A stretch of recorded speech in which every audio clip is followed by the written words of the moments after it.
Hello and greetings everyone. Welcome you all to this webinar. And I want us to understand that we are live on Facebook and this event will be recorded. So this is an opportunity for us to learn and see a way of making our lives better, improve on what we feel that we know, and to see a way of integrating and being part of the global society with what is happening in the world, and to see a way of co-creating to become the better version of ourselves. So we have great speakers, and today, due to the network problem, the first speaker is not available. I had to call on VERONICA to come and start the event for us. I would like to hand over the microphone to her for her to briefly introduce herself and tell us why and what she wants to discuss with us. Thank you. So I am live. You can hear me wonderful. Hello, everyone. And I just want to say a very big thank you, Akuma, for inviting me over to this event. It's all about, spreading positivity, sharing insights, experiences, stories, so that we can actually become better versions of ourselves and be better leaders, especially in this time of COVID. And especially with the time of things, really terrible things going around the world, we need more positivity. So introducing myself, let me start from maybe a story, because most people know me as Veronica OWUSU, and most people know me as a coach, and I've been coaching for 4 years. I coach entrepreneurs, business owners, leaders, creators, coaches, consultants. Most people know me for that. And most people know that I am all about unleashing the fearless warrior from within. And of course, that's going to be my topic for today. But the question is, most people don't know me for certain things. What people don't know about me is that when I was 8 years old, I remember I was sitting in the corner of the vice principal's office because I had failed one of the tests and the teacher was not happy with me. And as I sat in the corner of the vice principal's office, tears in my eyes, wondering what I had done wrong, there was a seed that was planted in my mind. A seed that said, "You're not good enough. You're such a failure. You're not smart enough." Out of all the people in the class, I was the only one that failed the test.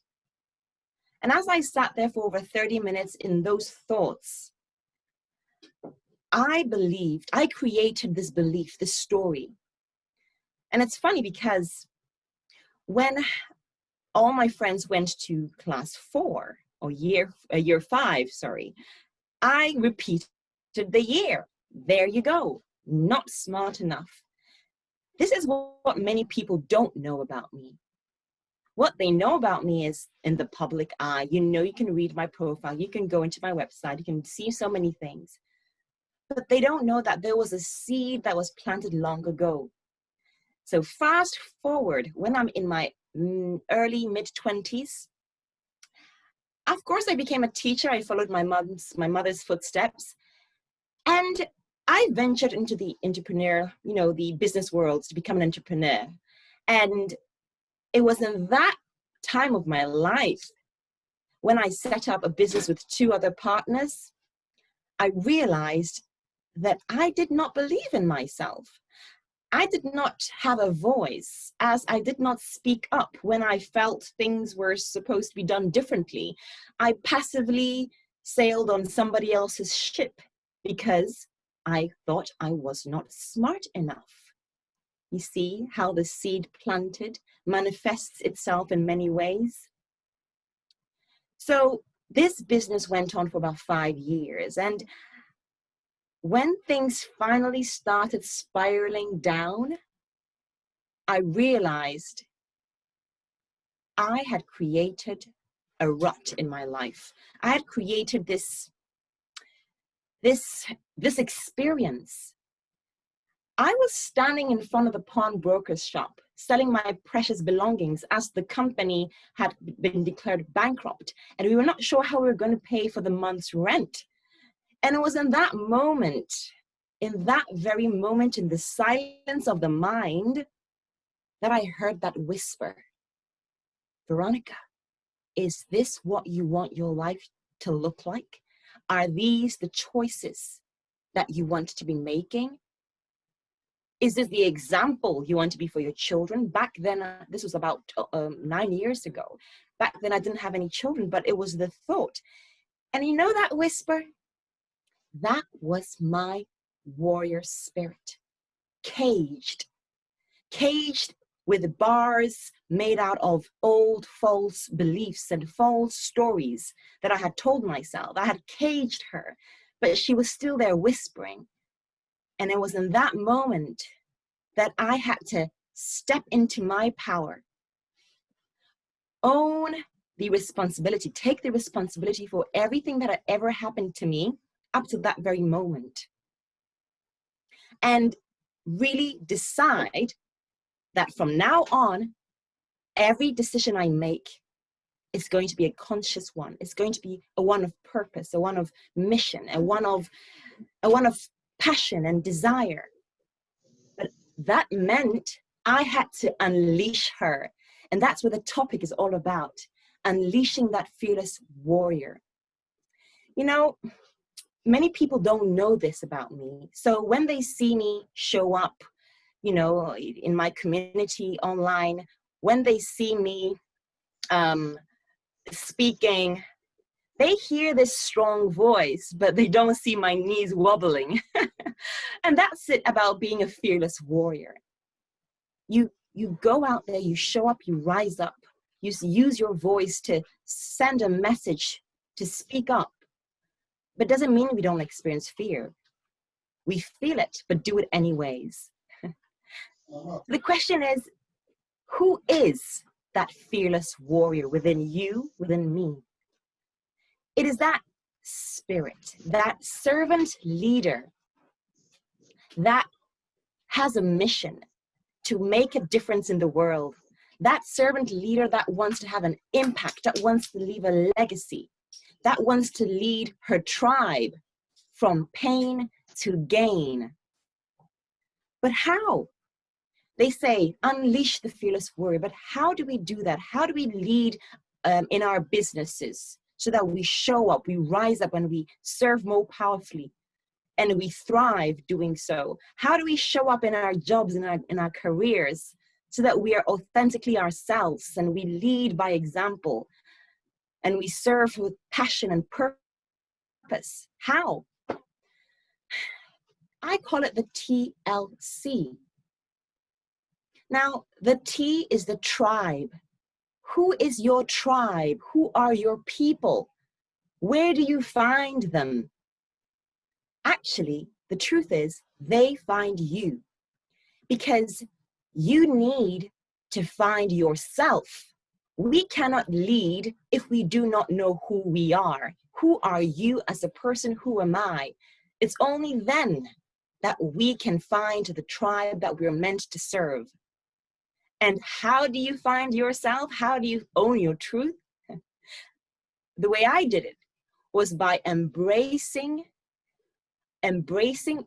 everything that I had ever experienced, embracing the truth of who I really was, the pains, the failures, the triumphs, the skills, the talents, the gifts, embracing all that and using it for a purpose, using it for a mission, using it as your tool, as your super weapon to serve others.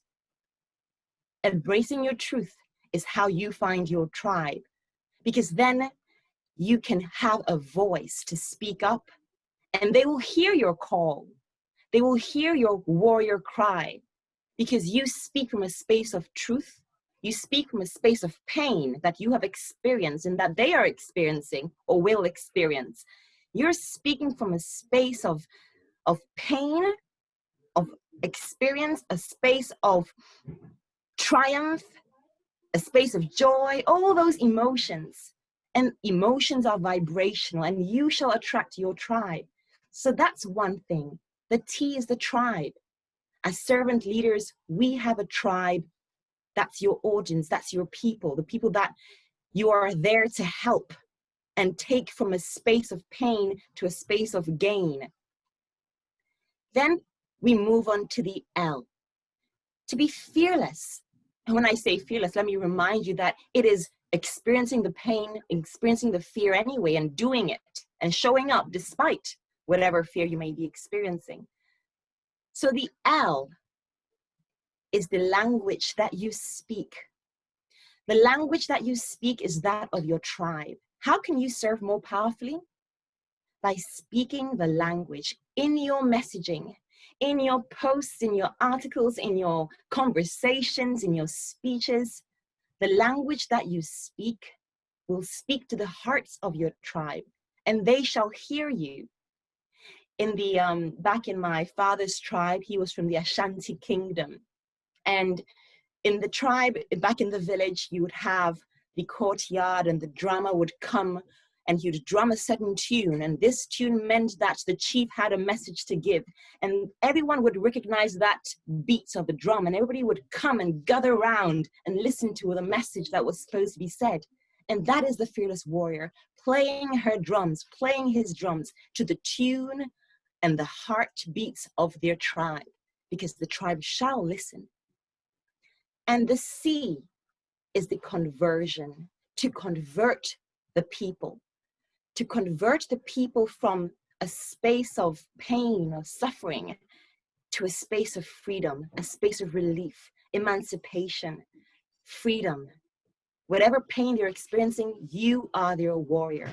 And as a fearless warrior, you show up and you speak their language and you convert them, because you have a solution, you have a gift, you have a talent to share. You are the chosen one because you have embraced the essence of everything that you are made of and the essence of everything that you've ever experienced. So answering the topic of my speech on how do you unleash the warrior, I can speak from my personal experience, from the moment that I felt powerless in front of that pawnbroker's shop selling my precious belongings, to a space that I speak to in front of you today with such conviction, is because I had to find my T, my tribe. But first I had to find my voice. And to find my voice, that meant owning my truth and speaking of it, because I know there are people out there who are experiencing the same thing, or some point in their lives will experience the same thing. So my responsibility as the servant leader is to show up and speak my truth. And the L, the language I speak, is that of the tribe.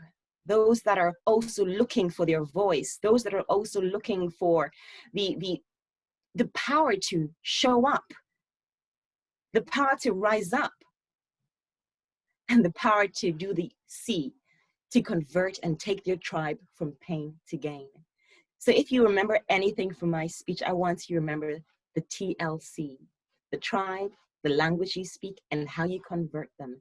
If you want to serve more powerfully than ever before, do it the TLC way. On that note, I'm not quite sure how much time I have. Yes, if you have any questions, I'm always happy to. I know I have about 20 minutes of speech, so there we are. That's my message today. I hope you have some questions. I'd be more than glad to answer them.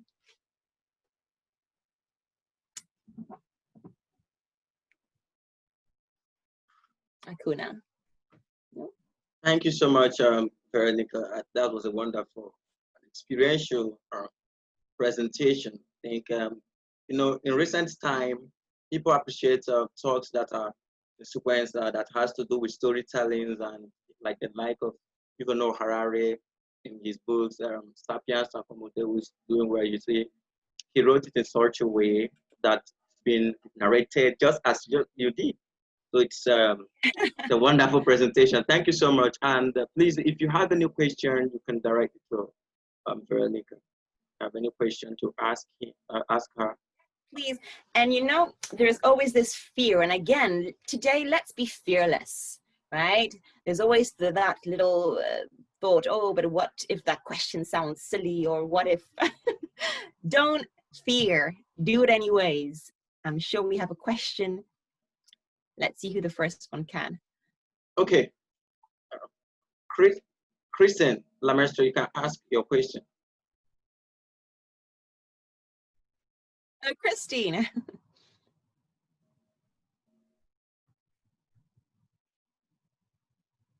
Go ahead. Yeah, let me just change the sound for a second so it doesn't make this. Yeah, I have a question. I think a lot of what you say, I think it's a really beautiful speech you made, but it requires a lot of self-knowledge to get there. So how would you propose that young people go about to gain that set of self-knowledge? Great question. And you're so right, Christine. It took me years. After 9 years ago, when I was starting that pawnbroker shop, that voice that I heard, it was a decision. So it starts from a decision. Actually, no, it starts from a burning desire to change something in your life. And what I did was immerse myself into personal development, because that's the only way you can discover yourself pretty much. Nobody really teaches us. And with these young ones, that's where we come in as role models, as examples. Who is going to teach them? How are they going to know? I was never taught these things. We never learned these things at school about who you are beyond the aspiration to be a doctor, beyond the aspiration to be a lawyer or somebody corporate. Beyond that, who are you? We teach our children that the identity. And then you realize there's a lack of confidence when you lose those labels. I've lost many things in my life. The question was, who was I when every single thing that I identified myself with ceased to exist? Like, who was I? That was that breaking point. So with the young ones, it's really important that we as adults start with ourselves and start that self-discovery and share that with our children. I have a 6-year-old son, and I speak to him in different ways, but ways that instill and plant seeds of self-awareness and of self-love, self-care, and those little principles that we can share with them. It starts with us, because if as adults we don't know ourselves, how do we expect our little ones to? Thank you. Thank you.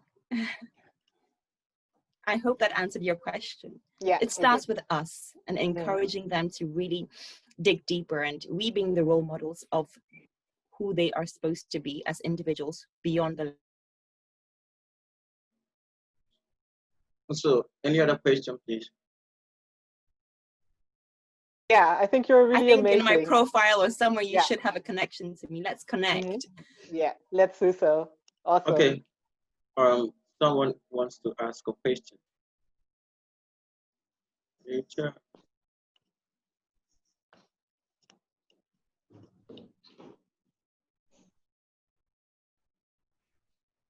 Who? Adomi Olamrach. Trying to unmute her.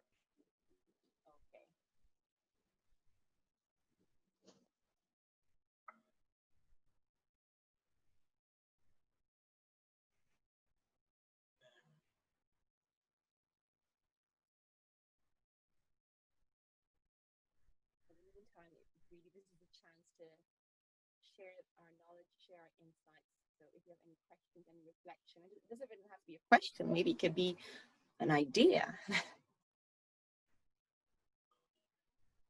Please, you can.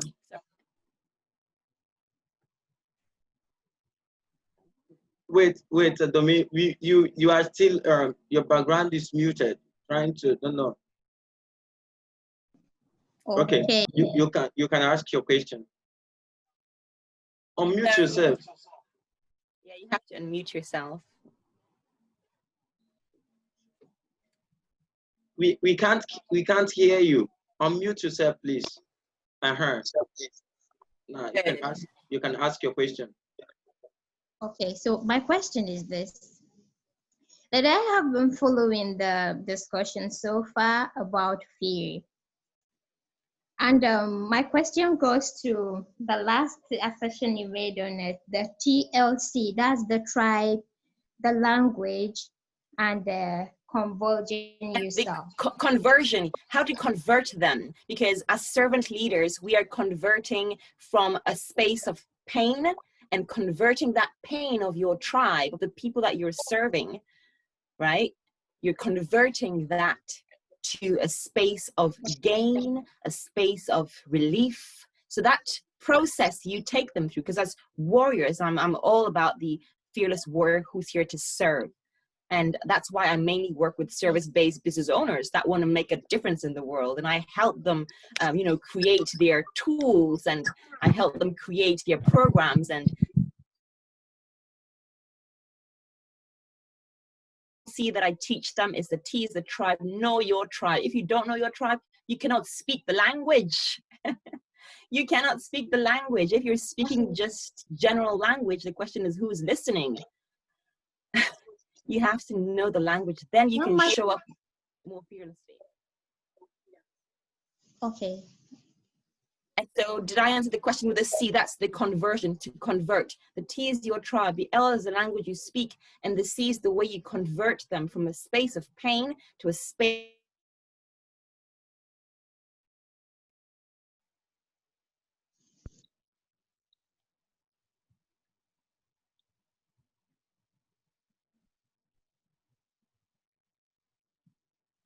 Okay. Okay. Okay, so I've not asked yet. Sorry. Okay. Sorry. So my question is this.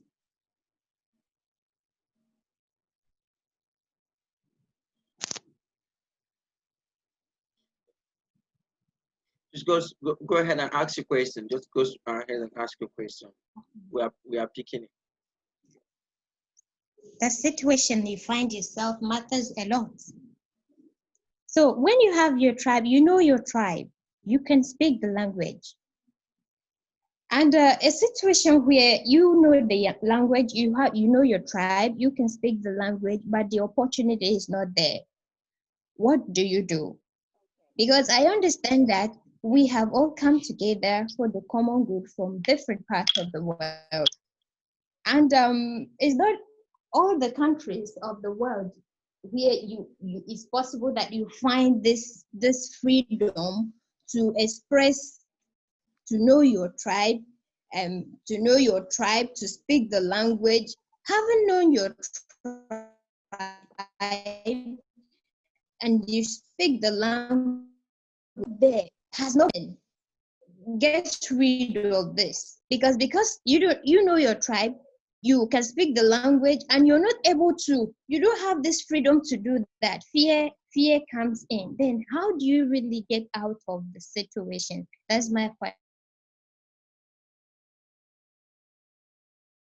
If you do not have the opportunity to speak up, or if you are fearful of speaking up, just want to get that straight. Yes, you know your language. So what is the problem? The problem is what? The opportunity to speak up, the opportunity to, yes? The opportunity. Okay. So, well, what does that mean? So how do I create this opportunity? That is pretty much everywhere. We have opportunity everywhere. It depends on your perspective. So if you have a message, there's so many platforms that you can show up on, right? There's so many opportunities to speak, and there's so many events, networking events that you can attend to show up. So pretty much it's about showing up. So if you talk about the opportunity, that there is no opportunity, the statement, there is no opportunity, I have to dig deeper into that. What does that mean, that there's no opportunity? That means what? There's no platform that you can show up and give your services, or show up and give your message? Is that what you mean? That's what I mean. There are many platforms. So in my case, for example, LinkedIn LinkedIn is my platform which I have chosen to show up, rise up, and thrive. So it's a space that I use my voice in. Some people use Facebook. Some people have groups on Facebook where they show up. There's so many things out there. And if you don't have access to these platforms, if there are no opportunities, then create your own. We are warriors. We take responsibility. If we were to be 5% more responsible, what would we do? What about creating our own opportunities, creating our own little events, creating our own little groups with friends and families, or with some people that we know are going through the same sufferings that we've gone through and we want to help them? If there are no opportunities that you believe there really aren't, then let's create our own. You spoke of fear. What is fear? Fear is the mind playing tricks on us. The whole origin of fear is to keep us safe from danger, like real danger. But as man evolved, these dangers have become more of illusions, right? The fear of what people are going to think about us. Is that a real danger? Are we going to die from that? The fear of rejection. Okay, are we really going to die? Is that a danger or just an illusion of the mind playing tricks on us? The imagination creating these images in our minds, and then we experience the fear.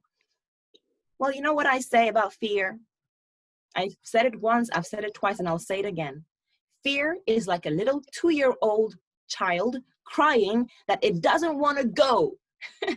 It doesn't want to go. And you want to go to that destination. You want to go to that goal. You have that mission. You want to go. But then there's this little fear and it's crying. It wants your attention. It doesn't want to go. Are you going to allow that to control the choices that you make, that you know you're supposed to be making and moving forward, that you know that will help others? Because it's not about you. It's about the service of others. When you allow fear to master you, it's because you're making it about yourself. We are servant leaders. It's not about us. It's about the mission to serve and to help our tribe. So what I do with my fear, because I have fear too, I give it some love. I was like, you know what? It's going to be okay. You'll notice that, it's not so bad. And I take the fear with me to the shop, if it's going to the shop. And the fear is like, wow, so many toys. I love this place. So the next time you want to take action, fear will say, all right, I trust you. Let's just do it. So yes, fear, we're always going to experience fear. Let it fuel you and let it drive you as you come from a space of inspiration. I hope I answered your question. Yeah, thank you. Thank you. So if you have a mission, right? If there's something that you want to do in the world, identify who your tribe is, speak their language, and show up for them. And they will hear you, and they will want to be with you, and they will want to surround themselves with your presence because you're on a mission. Okay.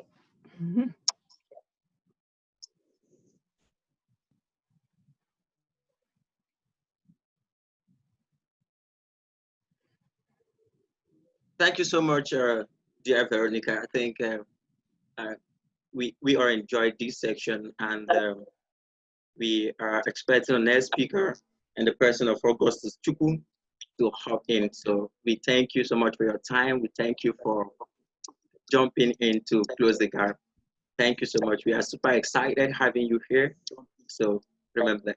Thank you so much, Akuna, for the invitation, and I'm glad that you enjoyed it. So I can mute myself now as the next speaker comes on board, because I do have some time, and I'd love to hear other people speak and also learn a bit more. Is that okay? Yeah. Thank you.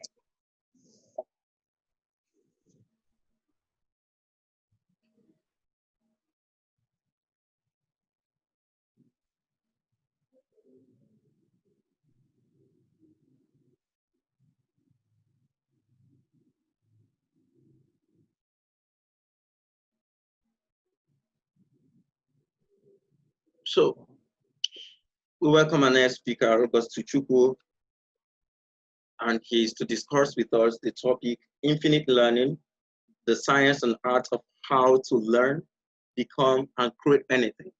AUGUSTUS CHUKWU is a philosopher and a leadership expert who believes in helping people to assert their best version and true version of themselves. He believes in hard work and through demonstrative learning that we can be the best version of ourselves. So that is why he believes that the human person is capable of learning anything if he is disposed, he or she is disposed of doing so. So thank you and welcome on board, Mr. AUGUSTUS. Yeah, good evening, everyone. Thank you very much for that's great intro, Mr. Osunakachi Akumakalo. And I would like to welcome everyone. I hope you guys can hear me. Yeah. Yeah. Okay, I can see the others. I'll be talking on the topic. I'll be discussing on the topic infinite learning, the science and art of how to learn, become, and create anything. But before I start off, I would like to share my screen. I've got some slides that I'll be using in making this presentation. So I think I need to figure out that. I've been trying to see how I can do that. Okay, please good luck, help him there, please.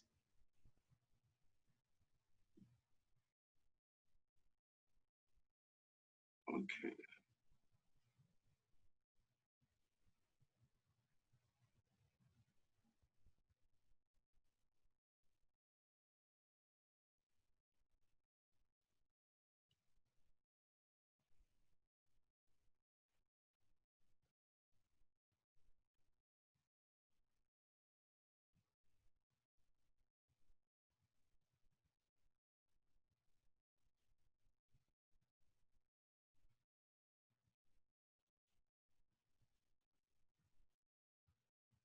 Okay. Surprise. Okay. Can I do that now? Yeah.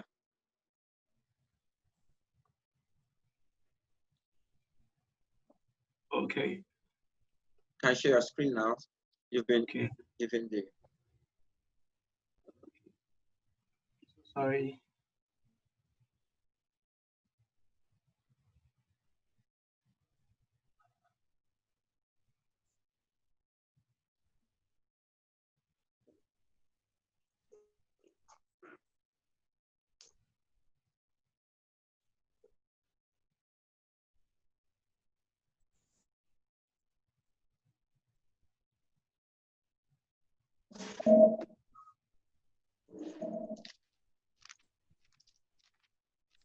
Okay.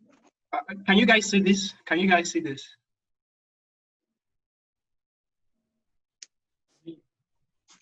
Hello? Hello. Can you guys see this? What? Can you see my screen now? No. Okay.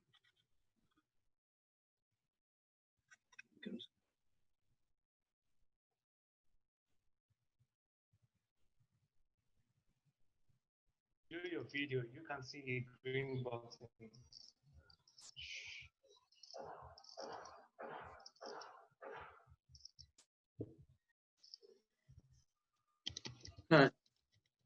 If it is not working, you can just quickly go on and make a presentation because of time.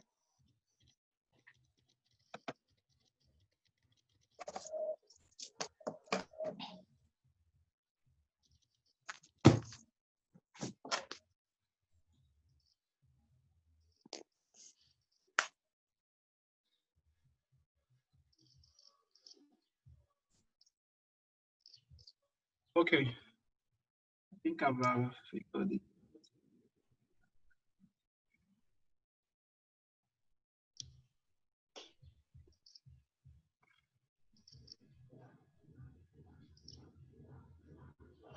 Okay. So I will be talking on infinite learning, the science and the art of how to learn, become, and create anything. So first of all, my name is Augustus CHUKWU, as Osinakachi has already introduced me.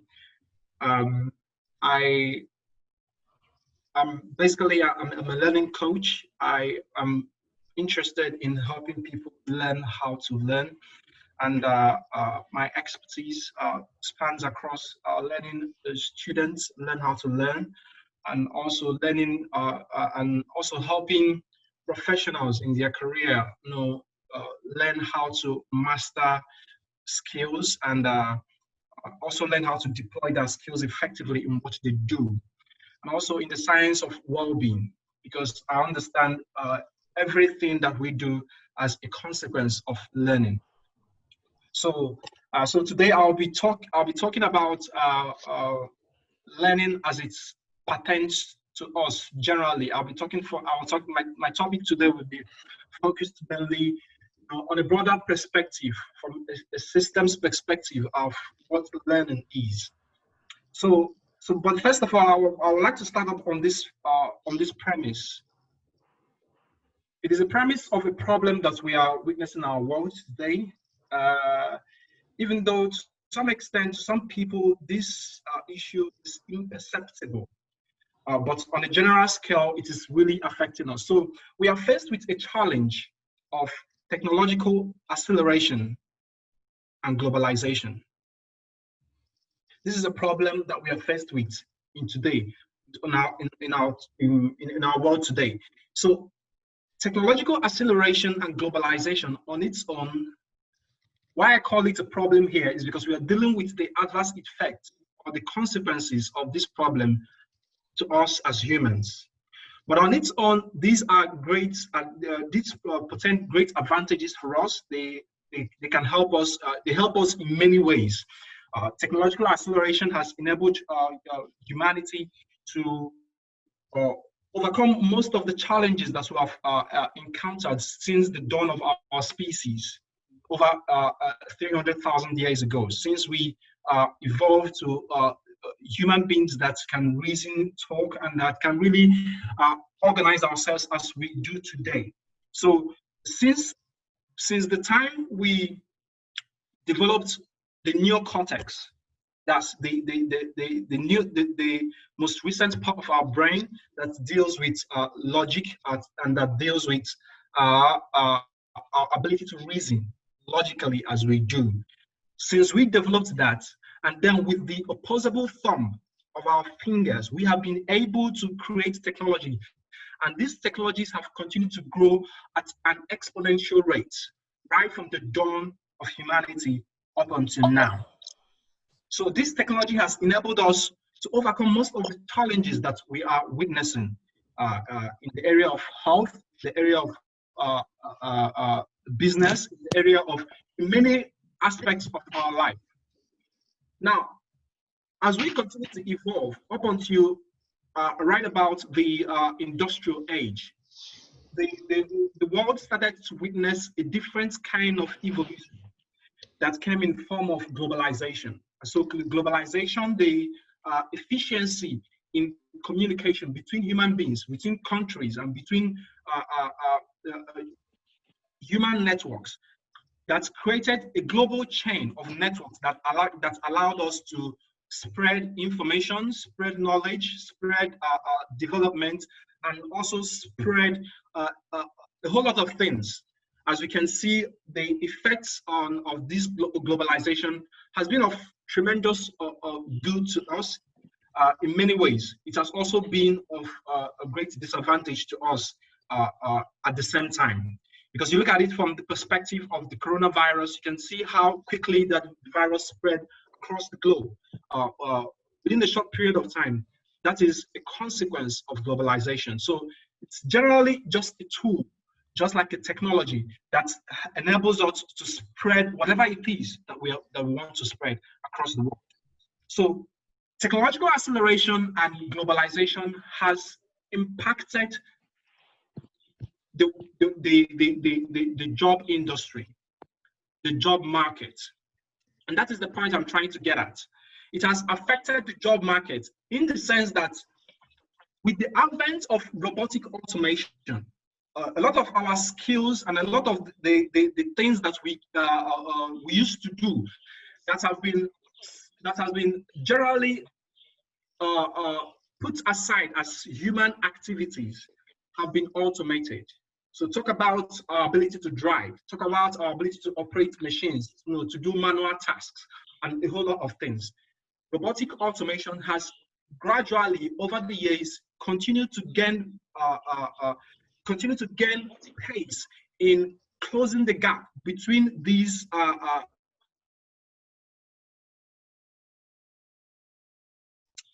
and so if we look at it from this perspective, we can also see that human beings have generally two areas of strength. The first part of the first area of strength that we human beings possess is our cognitive ability. And then the second one is our manual ability. So let me talk about our manual skill, our manual talent, our manual ability. So the ability for us to use our thumbs, use our hands to handcraft and to create things. That is manual strength. Now, when at the dawn of the Industrial Revolution, when automation came in place, human beings automated everything that had to do with manual strength, anything that had to do with manual skill. And so we saw the massive chunks of people working in factories. As we continue to automate the factories and the production processes, we now saw that these people started shifting them out. We started shifting people out of the industries and then started putting machines to replace those work that human beings used to do before. So that's on the part of robotic automation and manual and our manual skills. Now, with the advent of artificial intelligence, we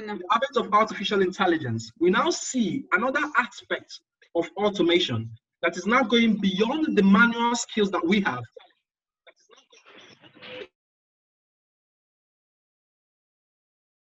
The second level of automation that is coming on board. And so this aspect is based on those intellectual skills or those cognitive strengths that we human beings thought of ourselves to have, thought to be the special thing that made us humans. And so you come to the area of information processing, our ability to calculate, our ability to solve complex issues, and think through these problems. We human beings have thrived in this area. And when we notice that after the Industrial Revolution, with the birth of the Industrial Revolution, when human beings went away, were sent out from the industries by robotic automation, we now move to the second skill that we had, that is the cognitive abilities, our cognitive abilities. And so we now started utilizing our cognitive abilities in creating a whole lot of stuff that we see today. But with the invention of AI, we now see that even this aspect of our human talent, even this aspect of our human capability, AI is gradually gaining in and reigning in on this aspect. And so you now see that there is some kind of disconcerted feeling amongst people as to how are we going to survive this job revolution, this attack, more like an attack on the human ability to work, or our cherished ability to work. How are we going to take care of that? Now, that is it on the one hand about automation, robotic automation and all of that. So on the other hand, we see globalization also having its toll on the job market. And so you see, from what we now see going on in the world today, you can now notice that when you talk about getting a work, or when you talk about having your work being threatened, it is not just a local thing, so to speak. It is now a global phenomenon in the sense that if you are doing a particular work, let's say you are a doctor, let's say you are an electrician, let's say, or even a software programmer, the challenge that your work is that you are being faced with the competition that you are being faced with is not only located, is not only indigenous to your local environment. The problem that you're faced with, the competition, is not only doesn't only have to do with your local environment.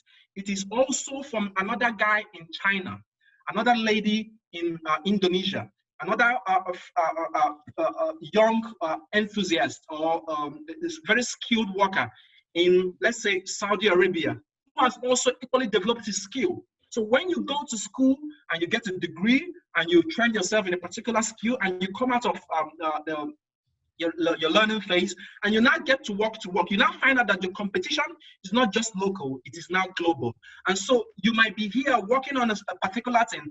If your knowledge of that industry is not updated to the recent events that are happening in the world, is not updated or doesn't really serve the human needs at that particular time, someone who has a better answer to that from another part of the world, irrespective of the place, can come up and take away that job.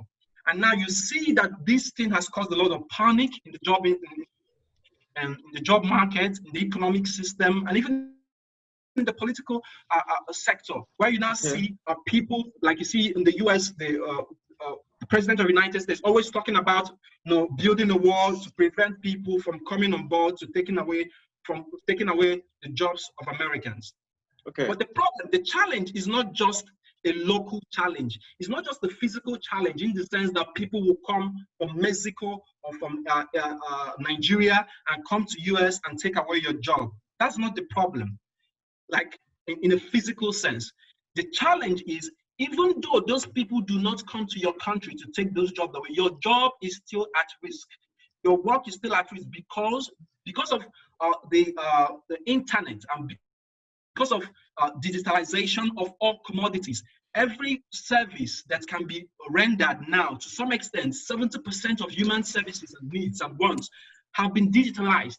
And so any person from any part of the world can easily take you away from your work, just because the person has a superior knowledge and understanding of what you are doing. Okay, thank you, Mr. Augustus. And because of time, your time is up, and the next speaker is valuable and she is ready. Because I believe that most people would like to ask you questions. I have a question to ask you, and we have just 2 minutes to go and close per section. So okay, so my question goes this way. As a learning expert, how does one manage the emotional intelligence in a critical moment? Come again, I didn't get you clearly. Can you repeat your question? As a learning expert, how can one utilize emotional intelligence in the moment of crisis? Okay, how can one utilize emotional intelligence in the moment of crisis? Yeah. Okay, so first of all, when you talk about crisis, you first of all have to understand how your body works. And when I talk about your body, I talk about how your brain works in consonance with your immune system. Because when we talk about fear, when we talk about emotions, this is where it primarily comes from. Your emotions, the relationship between the neurons in your brain and how they connect with how they release neurotransmitters and the chemicals that generate emotion and how they work. I used to tell people, if you want to really be the best at what you're doing, the first point in anything when it comes to personal development comes from a basic understanding of how your brain works, how your mind works, and how it works in consonance with your body and the environment. When you understand the relationship between all of these factors, you can know how to organize yourself, you can know how to carry yourself in a particular situation, you can know when a threat is coming and how to condition your mind, in order for you not to be thrown off balance because of the threat. So you now find yourself in a situation, human beings, we evolved in millions of thousands of years ago in the African savannah, when we are faced with a lot of threats, like saber-toothed tiger that will come up at any moment and kill you. And so as at that time, our bodies evolved the mechanisms upon which to protect us. Now, those mechanisms include some of the chemicals that control our emotions. Some of those chemicals are dopamine, you've got endorphins, you've got cortisol, you've got serotonin. Serotonin is the chemical that that keeps you in a happy mode. Cortisol is a stress hormone. Dopamine is some kind of a motivational hormone that pushes you to go into action. While adrenaline is the chemical that helps you to spring up and run away from danger. When you are faced with a danger in a crisis situation, if you understand how to practice mental regulation, if you understand how to deploy your cognitive apparatus, your cognitive senses, and how to read this information, you can learn how to practice emotional intelligence in the right way. And one of the ways of starting to learn this thing is to learning how to control your mind through the act of meditation. So meditating and practicing this can help you to practice self-regulation. And another skill that you need to develop to help you to master this and to overcome this is metacognition. Learning how to control your thoughts and to keep tabs on your thoughts, to notice your thoughts as they are working, and to be able to react to them and to make changes to them before you can act. Okay, so I think that will take care of that. Okay, thank you so much, Mr. Augustus Chukwu, for this wonderful presentation. I can see most persons taking notes because this is very deep and breathtaking. So thank you so much. We thank you for the opportunity. You know, it's not easy to avail one's time to talk to people, especially in a platform like this where we've got people from all walks of life, strategic planners, deep learning experts, futurists, transhumanists, and military, top TAD experts, and the Forbes personalities. So thank you once again, and remember. Thank you very much. And thank you guys for giving me the audience. Thank you.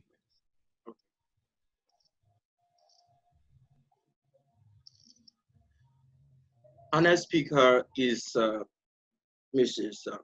Jacqueline Way.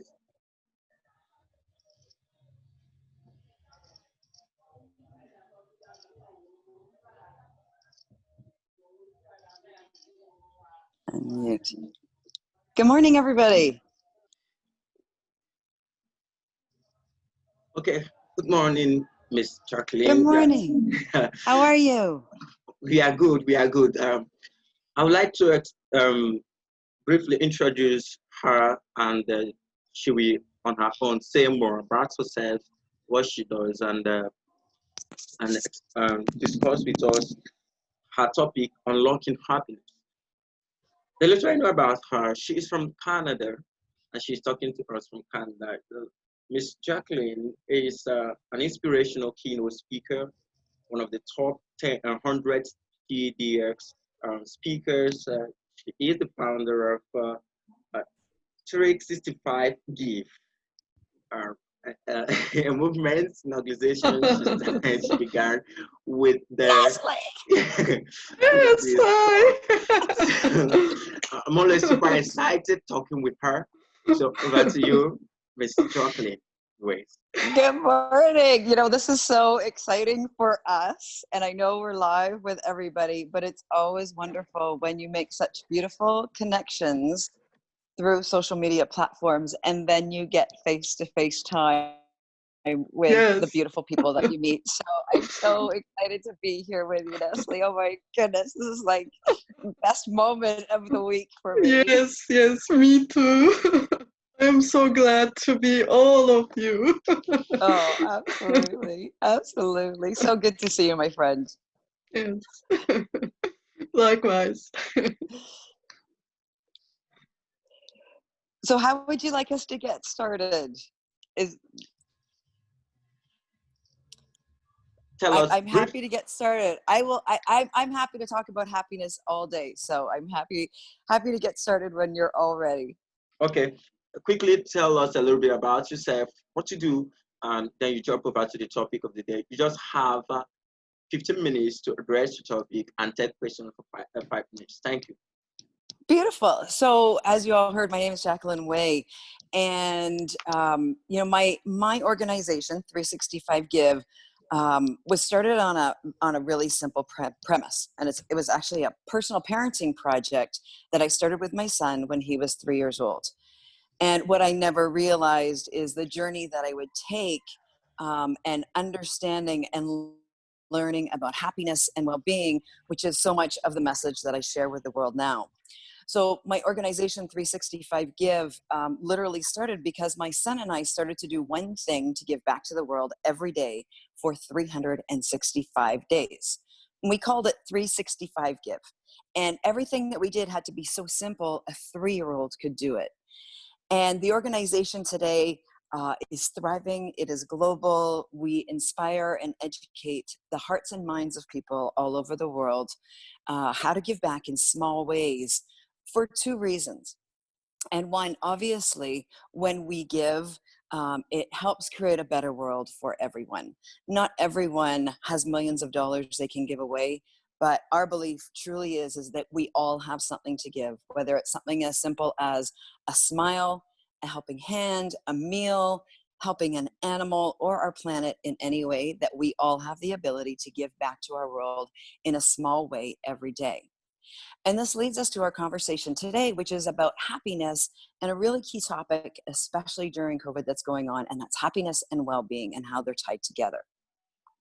I think that the term well-being and happiness has taken a lot of different attention and focus and can be really confusing for people. So what I really like to do is I like to keep it simple for everybody and help everybody find tools so that they can get on their own happiness journey.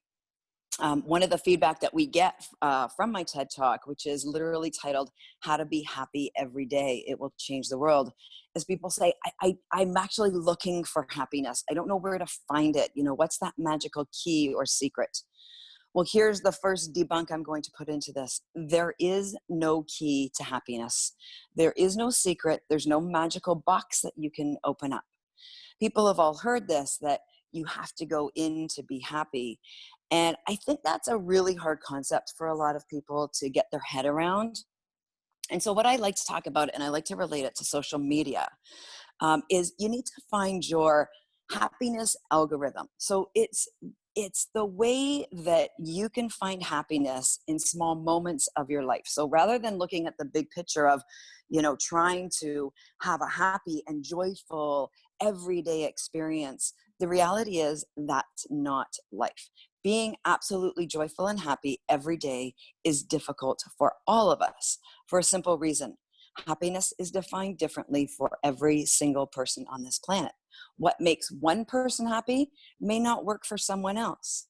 So what I talk about is finding out what your happiness algorithms are and really tuning into those each and every day. And I'll give you a great example because we're on Facebook and we're doing live. If you go into your Facebook feed, whether it's your business or it's your personal, you can actually go through your feed. Look what comes up. This is your algorithm that you have created on Facebook. You can do this on LinkedIn. You can do this on YouTube. You can even do this through the music that you listen to. And what it will show you as you scroll through your feed is not only the people you're connected to, but the content that you engage in. So if you're scrolling through your feed and you're seeing a lot of negative content come up, you have to start understanding that this is the personal algorithm that you are creating in your life. So for example, every morning when I get up, I can go onto my YouTube and I know that no matter what I open up, only positive things will come up on my YouTube feed because it's the only thing that I actually watch on YouTube. So whether it be music, it's inspirational videos, it's meditation, all of those come up on my personal algorithm on YouTube. So the first thing I ask people to do is take a look at whatever social platforms that you use and take a look what's coming up on your algorithms and start applying this and changing this for your own personal life.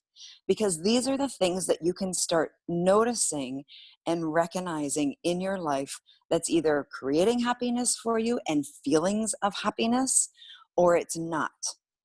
So there's a few key things that everybody who has access to basically the internet, and even if you don't, you can use a number of these, that you can look at and you can start making lists at in your life to create feelings of happiness. And even if it's for 10 minutes a day, it's for 30 minutes a day, you can start cultivating these feelings, because happiness comes up in our life in two ways. It's created literally through our brains and our bodies, which I'll talk about in a moment.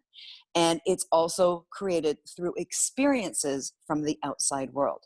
And a lot of those experiences we can create each day and we can actually bring into our world. So first thing when you get up in the morning, and you've heard people talk about this, the first thing that you need to do is do a mind check. What's the first thing that's running through your head when you get up? Is it your to-do list? Is it whatever you lived yesterday or last year or 5 years ago? What are the first thoughts that are coming into your head?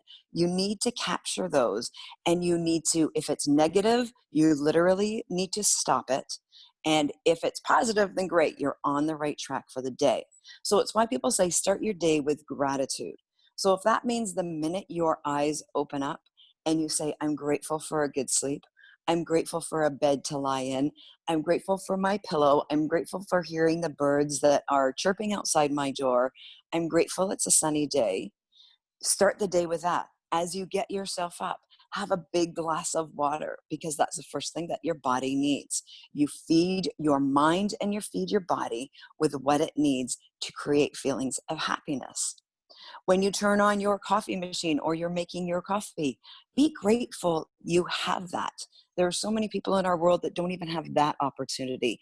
And just to make a cup of coffee or tea in the morning for themselves is a lot of work. How lucky are we that we can hit an automatic coffee machine maker or walk down to a local coffee shop and get that? Not everybody has that gift in your world. So find those little moments in your life and be grateful for them. Even during COVID, when we're all feeling a little locked down and the news feeds are not pumping us filled with those good news, the good news in our world, go out and look for the good news. Don't get out of your bed, turn on your phone and go to the news. We already know it's not going to be good news. So start your day with good news rather than bad news. One of the next steps that I talk about is how you start your day in peace or quiet. And meditation is different for everyone, but I highly recommend it. And this could be a form of walking meditation. It could be a form of running meditation. I do a lot of that. And it could just be sitting quietly for 10 minutes to start training your brain to stop the chatter. We all have that monkey mind that just starts to go and is out of our control. So we need to learn and take a few minutes every day to calm that voice in our head and be at peace with it. You can turn music on. Some people like to focus on their breathing. Find a meditation that works for you, that gets you out of your head and into your body.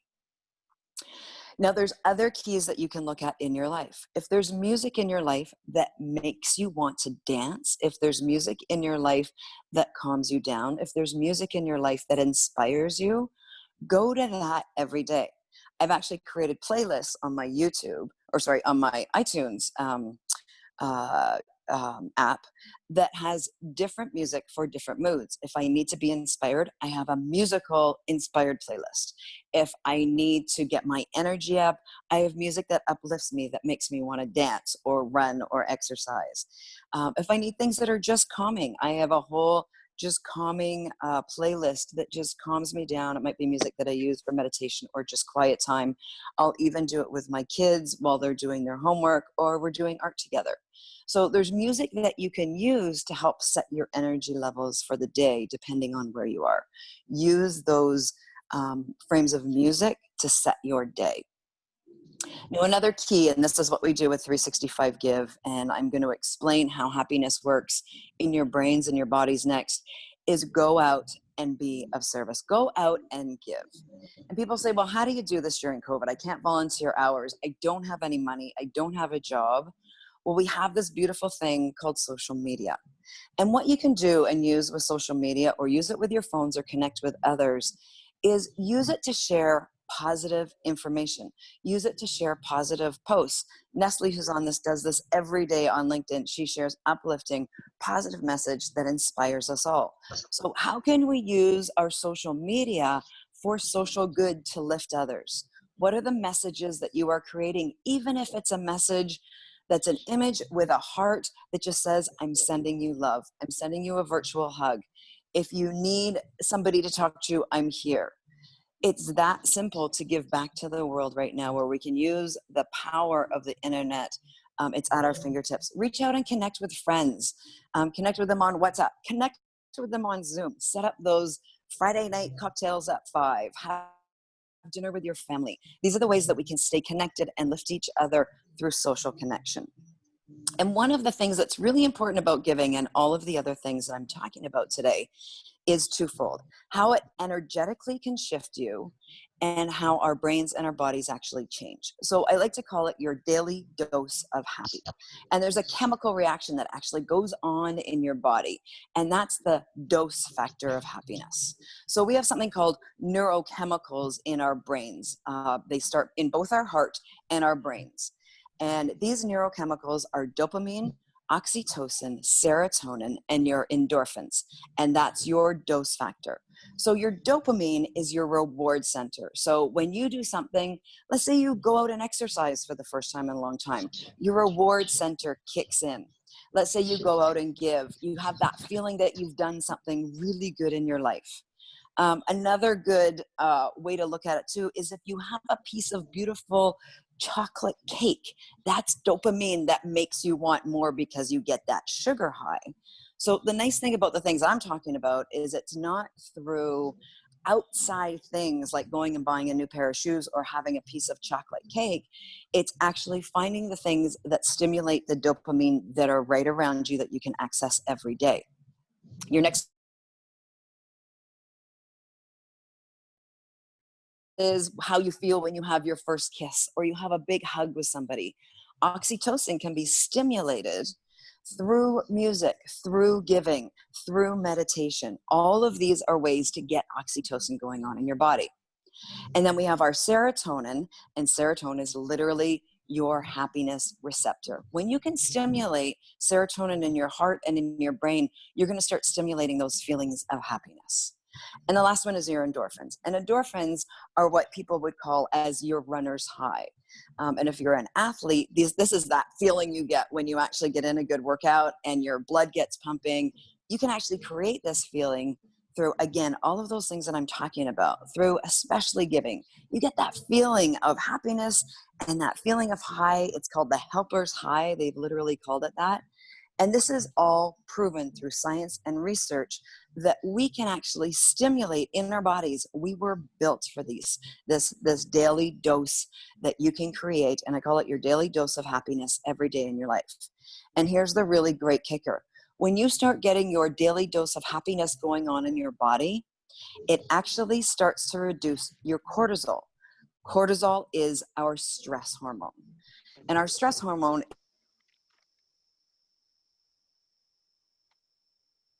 are suffering from. Because when you've got too much cortisol flooding through your body and through your system, it makes you sick. It makes you feel scared. It makes you and puts you into fight or flight. And that's, when we were in the caveman days, it was a great stress response to when a dinosaur was. The problem is now is that our society is creating too much of this stress in our everyday life, and our bodies were actually not meant to be able to deal with so much stress and cortisol running through our bodies every day. So we need to find those ways to reduce our cortisol and increase that dose factor in our bodies. Because the other challenge is that when your cortisol is running too high, your stress through your body is running too high every day, constantly with no break, our immune response is challenged. And what we all know about COVID right now, if you have a challenged immune response, that's when you're going to get sick and really suffer from COVID. And it puts you in that different category of at-risk people.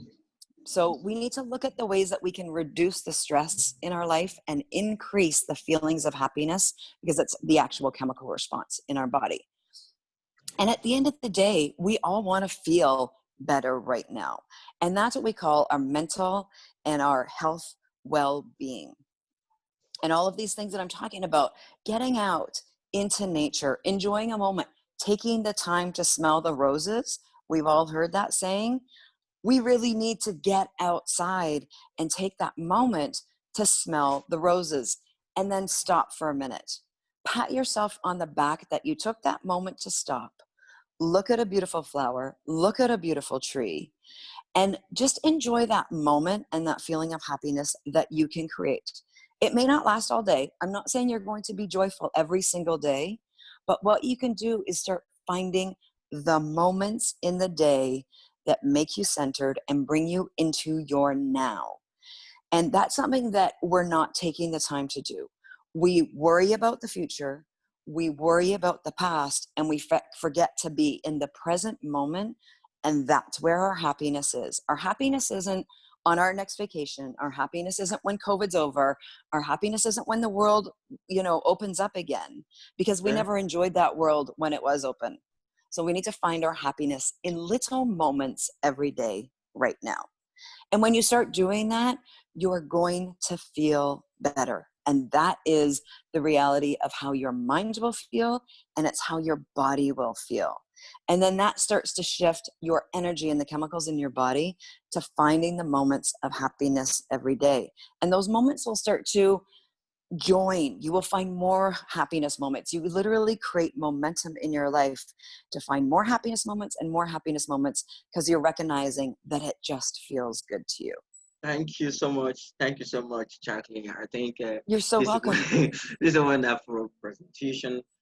Just like, I am always following you on LinkedIn and YouTube, and or that you can share with us share with your all viewers your YouTube channel handle, your Facebook channel handles, and your LinkedIn, so as they can follow you and see up to date. Thank we need you. to learn through and follow through our day to know what you're talking about, because most of your posts has to do with the reality of the moment. So thank you so much. If anyone has questions, you can ask. Drop it on the comment section, please, Jacqueline. You have the comments, the chat session. You can drop those there. So well, thank you so much for having me, and just thrilled to be here with so many amazing people, sharing the messages that are going to uplift the world right now. Okay. So our next speaker she is itching to hop in. We have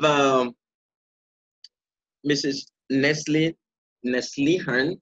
She is she'll be talking to us on understanding the principle of foresight in actualizing of papers.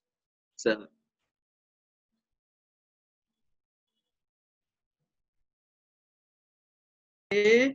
Okay, now, hello everyone, first of all from Istanbul, and I'm Nestle. My name is Nestle Han, but my friends and my colleagues, my many clients used this name as Nestle. That's why I use Nestle or LinkedIn also. And when we think about foresight, it is generally, I love sea. I am sea child. So that when you are living in the sea, first of all captains, all sea lovers know that you can't predict one moment of sea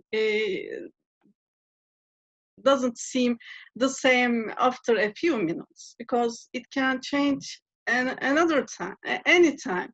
And you can find you inside of wild waves. That's why you can't predict every time, every moment. But captains and sea lovers and many fishermen predicts what can happen. So that it's same for business also, or our personal life. we use our knowledge coming from history. We use our knowledge coming from our past experiences. We scan them and we create scenarios together with strategical builders.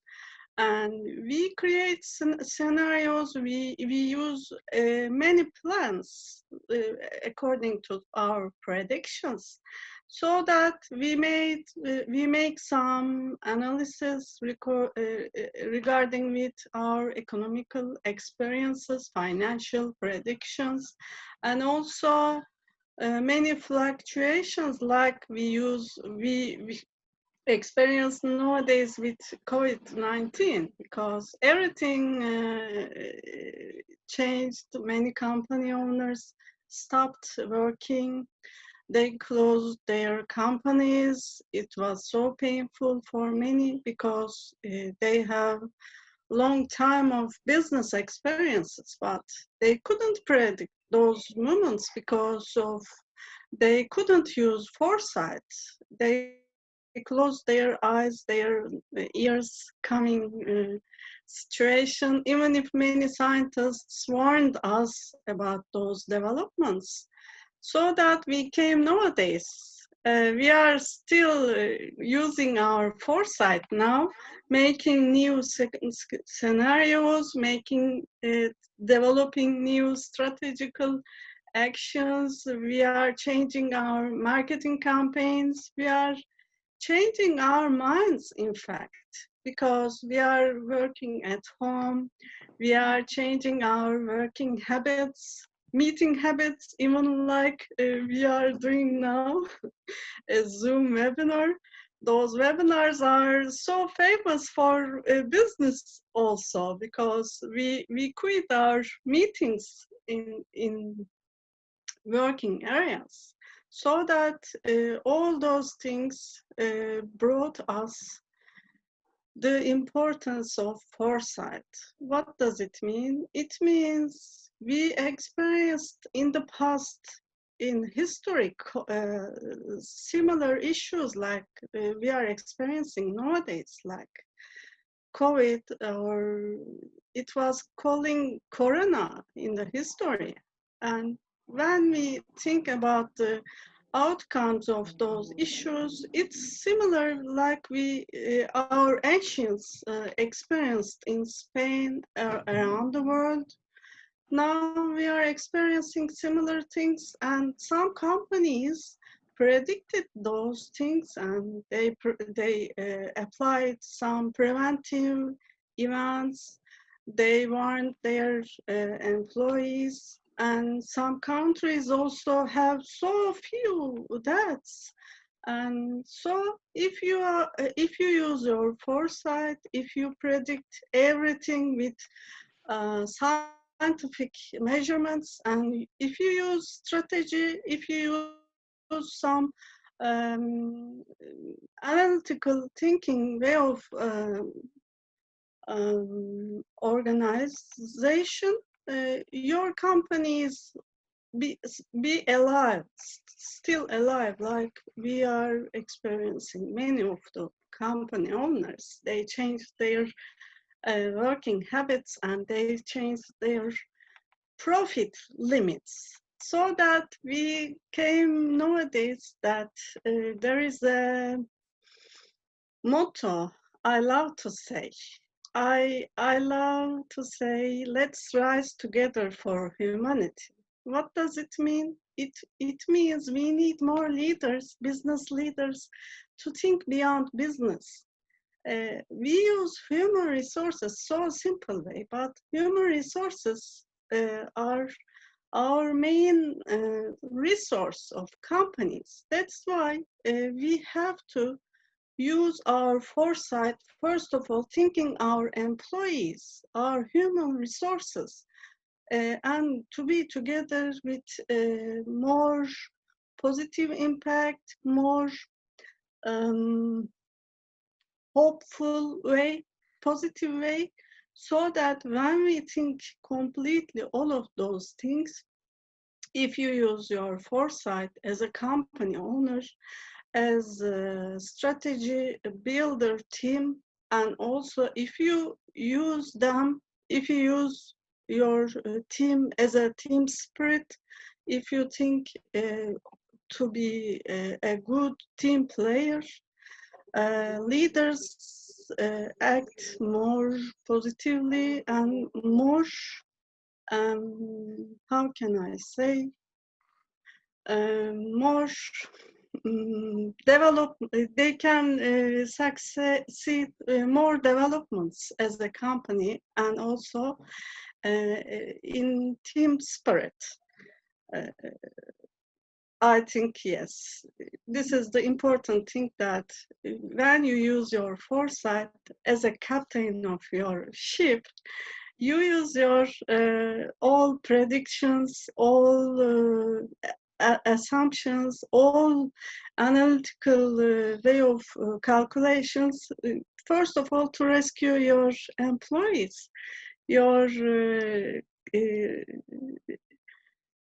people who help you to be alive in your ship. So that first of all, we have to protect our ships. And all those ships are our companies, our living areas, our houses. So that all of us need to develop our emotional intelligence, predictions, and to see more future, to look beyond horizon with using foresight. That's why I give importance to foresight for business owners, also for employees.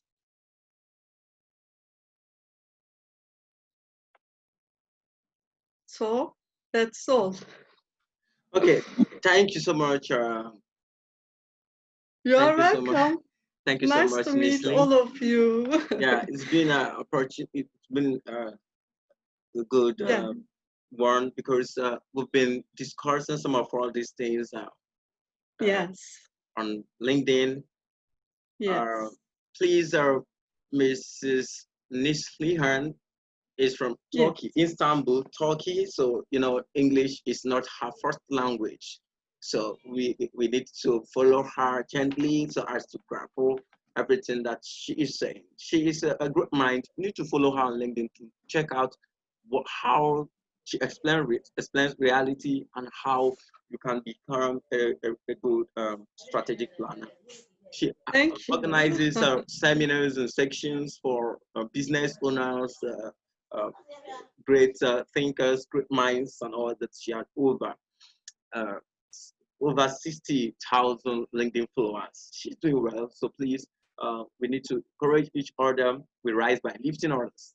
So this has been our slogan on LinkedIn, and please encourage each and every one of us to follow through, build your capacity, build to become the best version of yourself. You don't need to wait until someone pushes you. Most people here have been very encouraging, like this event, wanted to go into the slum, but nothing would make it, because I have people who are always there pushing, who are always there supporting, who are always there encouraging. The essence of this is for us to create an avenue where we can talk to each other, we can listen to each other, can learn from those who have recorded a lot of recorded sources and what they do, who are good in what they're doing. So it is not just an ordinary well-being.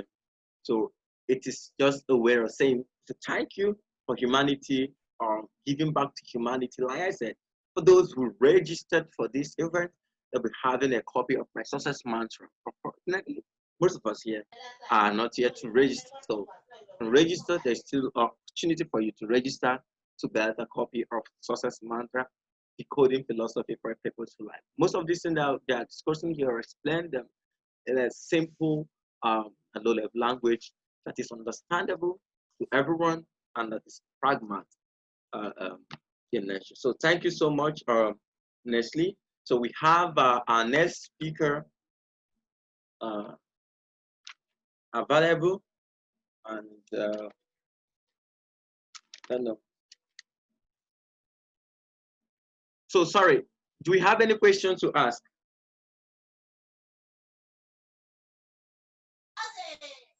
If you have any question, you can raise your hand, please. If you have any question to ask, you can raise your hand.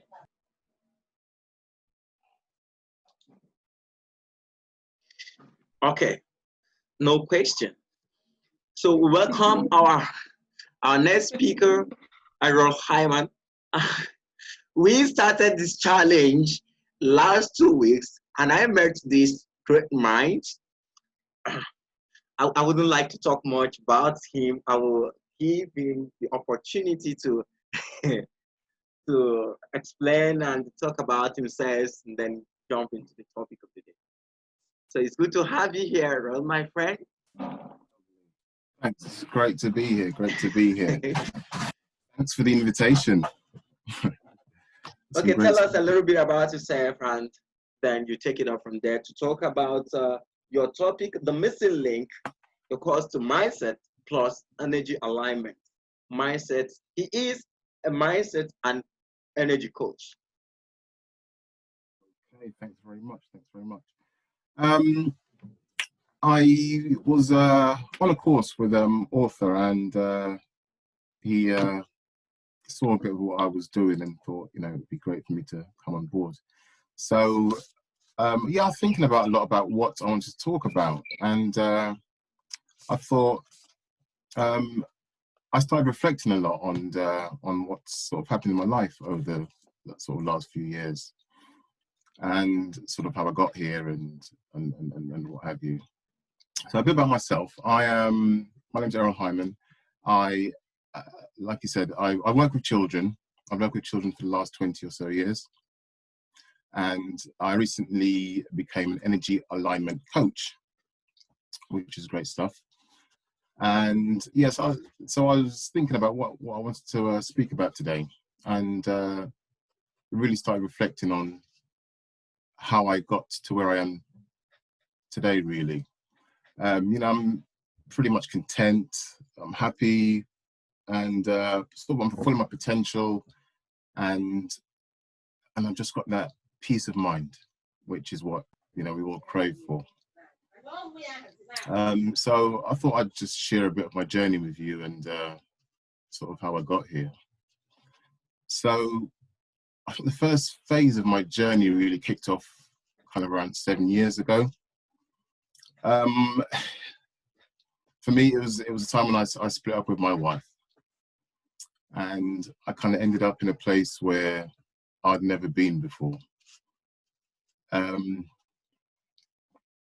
remember just sitting in a little room, just thinking about what had gone on, and I was feeling anxiety and worry about it.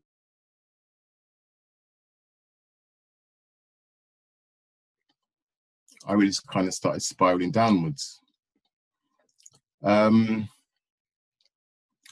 But I knew deep down that it was really about growing and kind of moving my life forward.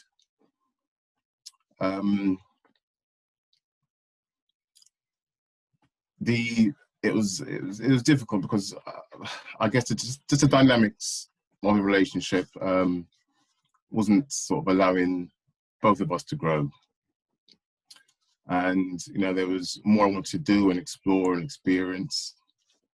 And, you know, this all had a really, obviously, bad effect on my children. And I kind of started reflecting on my own values and where I was and what was happening.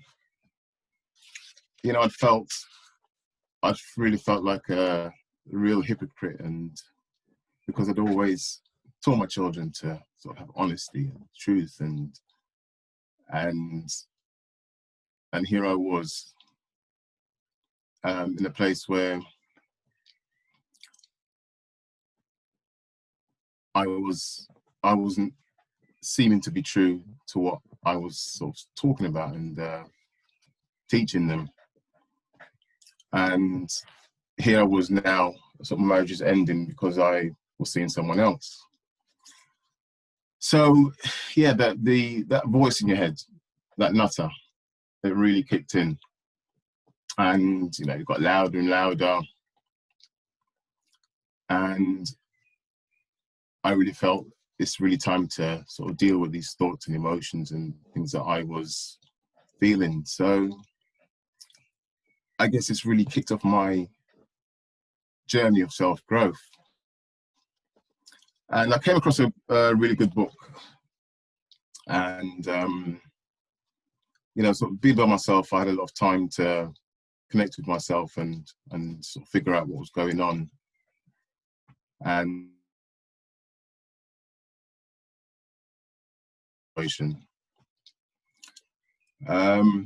so I had to learn, you know, I learned in that time I learned a lot of new things.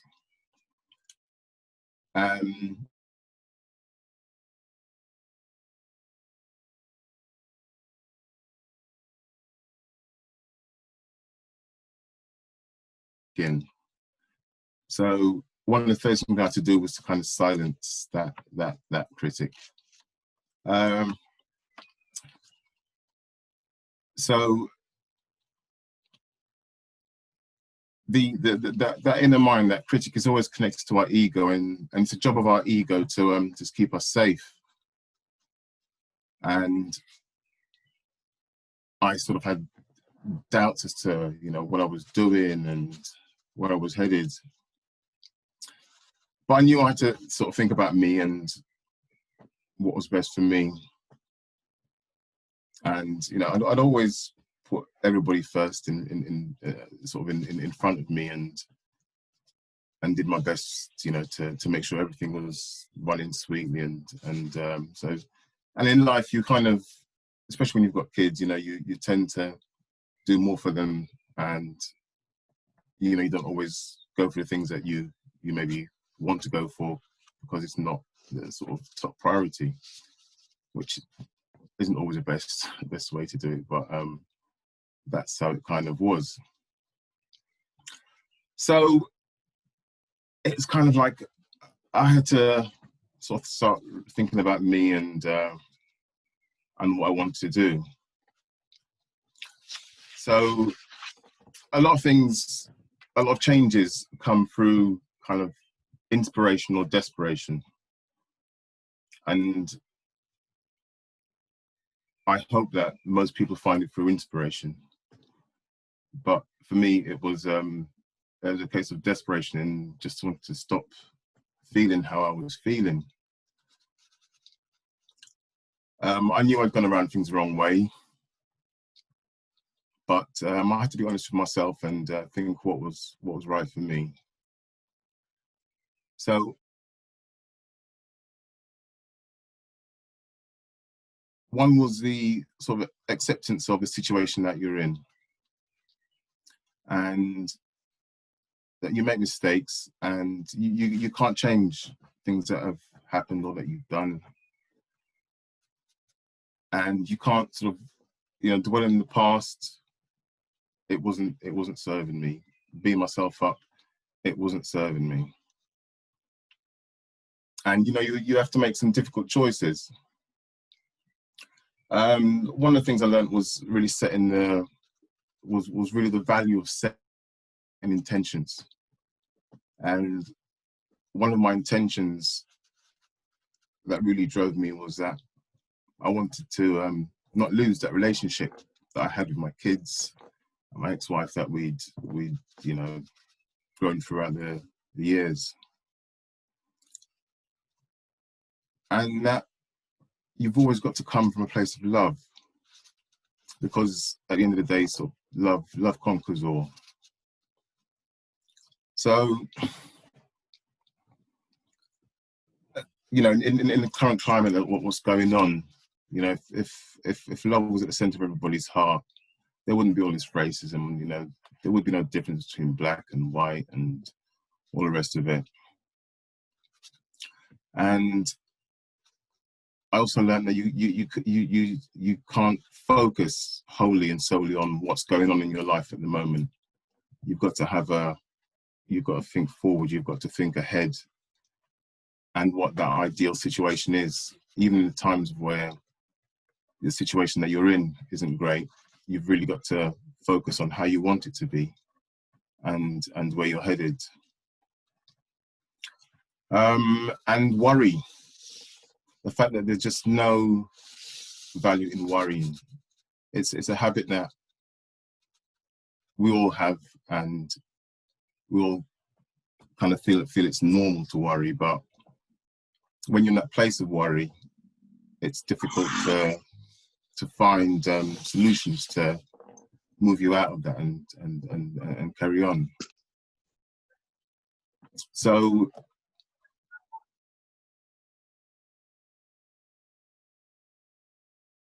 I've always been into self-development and that sort of thing, and it was really time to apply what I'd learned, because a lot of the time we read all these wonderful books and get all this wonderful information, but we don't apply it.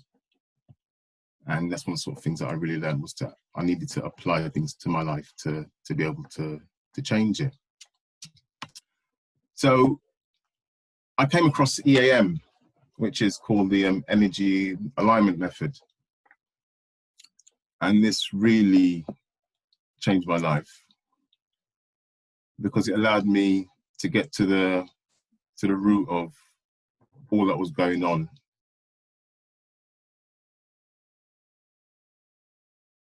Important fact that everything is energy.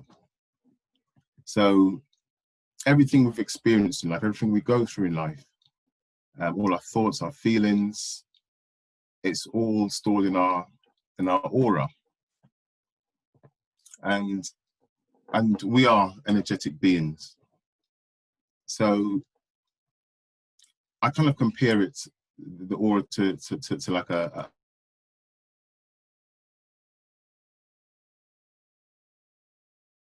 you keep chucking this bag for life. And if you can imagine, if you're putting all your anxieties, all your worries, everything that's going on in your life, all the bad things, and you're collecting in this bag for life, it's slowing you down. If you can imagine, you know, trying to carry this bag around with you everywhere you go, it's the same thing that's happening in your aura. It's all stored in your aura, it's all sitting there. And EAM gave me a way of releasing those things out of the bag, taking them out. Because our energy sits in one of three states. There's like an energy reversal, what you call energy reversal.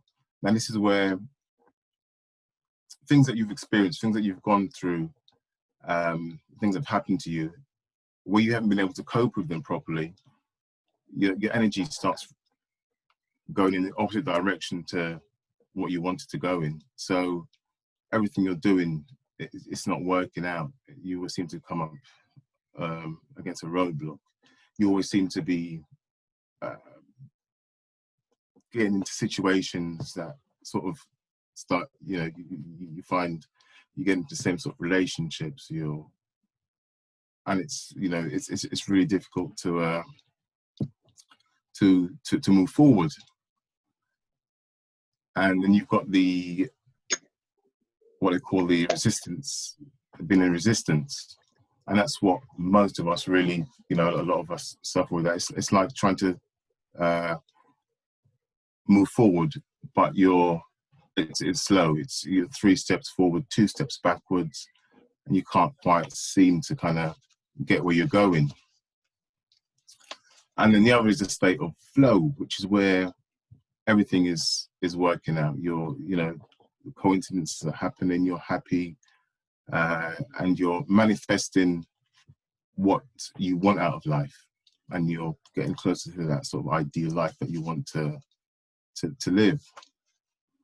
So with EAM, I was able to release a lot of stuff. You know, I was able to release all the guilt, I released all the regrets, I released the shame, I released all the things that were coming up for me. And you know, so from the age of, you know, since we're born, especially between the ages of 0 and 7, we pick up so much from our surroundings, our parents, their views, their opinions, their attitude towards love. You know, you see their relationship, and all these things, you know, they get stored into your subconscious. And you know, that thing when you're later on in life, when you can have things going on and you're not even sure why you're feeling that way, and it's all because a lot of the things that you're experiencing and going through, they're not even yours. You've picked them up, you've got them from media that affects people a lot. So with EAM, I was able to release all of these things, and EAM's really fantastic in that it's like a simple 5-step process, and it allows you to sort of tap into your subconscious mind, and that's where all your truths are held. Because if I ask you a question, you know, you could quite easily say, "Nah, that's, you know, I'm not feeling anxious about this," or "I don't feel anxious about this," or Okay. a bit of interference. Sorry. The time is up to thank you for the wonderful presentation, because, you know, like I said, it's just 15 minutes, and you just it's just 20 minutes. You use 15 minutes for talking, but you know, the previous speaker just finished time, and you used her time, and time is over, and we need the next speaker to just, because we can't just manage it that way. You don't utilize the time properly to affect the next speaker.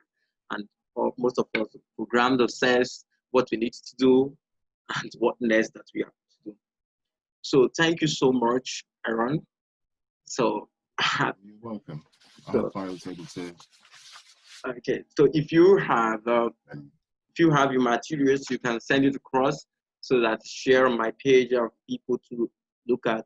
And for those who are interested, you can just drop your email on the comment section. If you have any questions briefly, you can ask directly to Aaron. But if you have any contribution to make on his topic, the missing link, mindset plus energy alignment. Thank you so much. You're welcome. Thanks for your time, guys.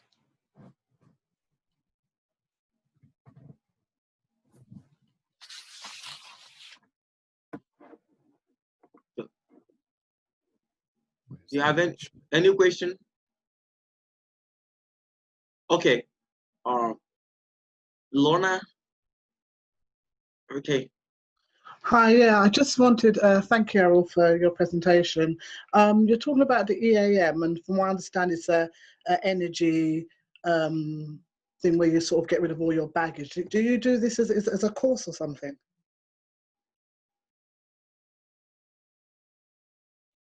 Excuse. I'm mute. I'm mute, Aaron. I'm mute. Okay. Yeah. Okay. Yeah. It's a course. I studied 10 months of it. You work on yourself, and then I've gone on and done the sort of accreditation to become a full-time sort of a mentor.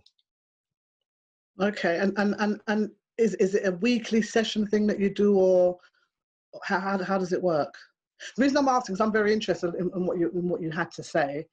In that, like most people carrying a lot of baggage around with life, and I just wonder, I've heard about it before, and I'm just wondering how does it work? Is it a one-on-one thing? Is it a 10-week course? Is it a weekly thing that one meets up? How does it? I can offer it in either of two ways, really. As part of a group, which is sort of how I learned it and practiced it, and or I can offer one-to-one sessions, which I've done recently. A lot of sessions on Zoom works very well too. Yeah. Okay. All right. Cool. All right. If I could get your details afterwards, that'd be really great. Of course you can. Lovely. Okay. You can drop your details on the comment section, but you can just make it privately because of security reasons. Okay. I've been doing this section for a while, and we have modalities which sometimes even expose your details and or that when anything happens, you are on your own. So I don't want to be held responsible for any nasty. So when you need some of all these things, you need to just do it privately. Okay. Thank you so much. Welcome our next speaker, and our next speaker here is UGOCHUKWU.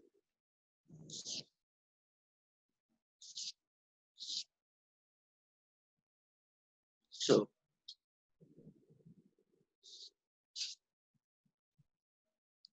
hello, UGOCHUKWU.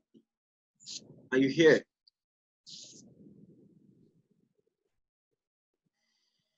Okay, he was here a few minutes ago, and when I wanted to end the session,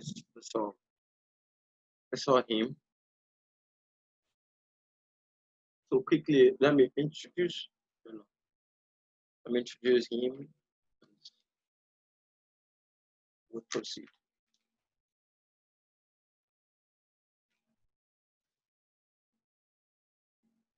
Okay, he's here.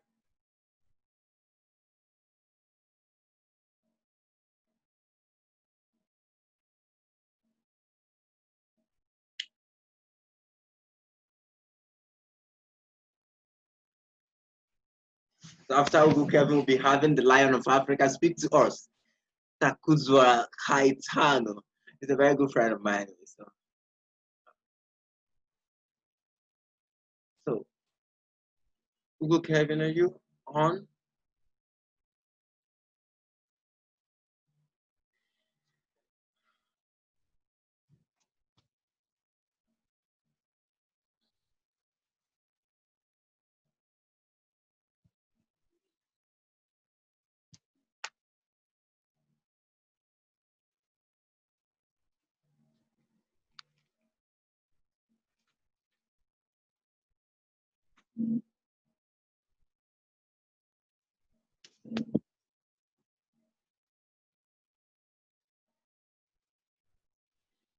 Hello, Kevin. Can you say something?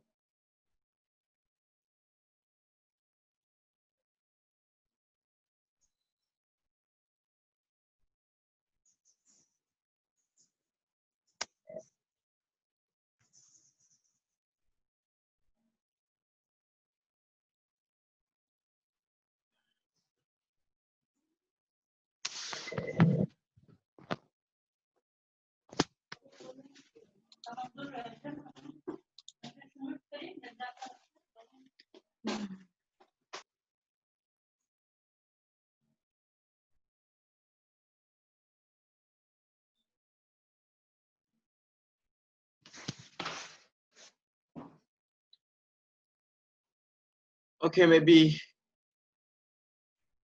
he's experiencing some kind of network connection. So he is joining us from Malawi or thereabouts. Joining us from Malawi. No, there's always this network problem stuff like that. No. So while he is struggling to fix his network connection, Takutsua Kaitano. My friend, if you are available, hello, you can make your presentation. So I think he's back. Okay, is it back?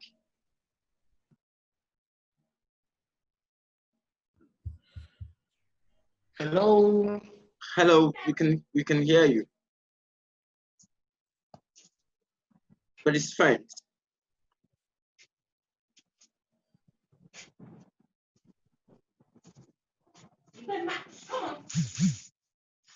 Please.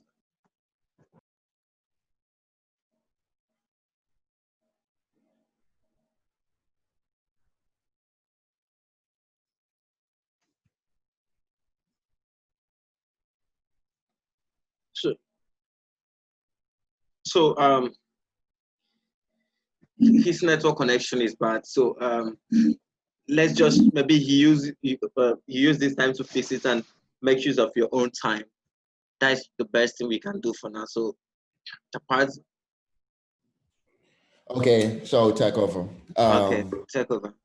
Hello, everyone. It's nice to see you, and thank you for everyone who have spoken before me. I think I really learned a lot from you. So I'll just introduce myself. My name is CHUKWU, but I know it can be very hard to pronounce, so you can call me TK. I'm an economist, consultant, entrepreneur, writer, and speaker. But you don't have to remember all those things. You can simply call me a problem solver. I'm the CEO of the Diaspora Media Group, which is a company with a mission to tell the African story to the world. I also work with various startup CEOs from all over Africa. I'm also on the board of Innova Youth, which is a global youth organization focused on education reform in the developing world. I'm also a student currently at Stanford University, studying computer science and economics. Currently, I'm working with McKinsey & Company, which is a global management firm. I'm currently doing research on the wealth gap in the United States and also how we can reopen companies and businesses, especially airplane companies after the pandemic, global pandemic. So throughout my work, I've had extensive experience in technology and entrepreneurship. And today I'm going to speak about a very interesting topic, which I find very interesting and I'm passionate about, called leading in the digital age. It is very paramount for leaders, for organizations and companies to adopt the digital economy because of the clear advantages that it presents. When you adopt the digital economy or digitalize, you get to improve on quality, productivity, efficiency, right?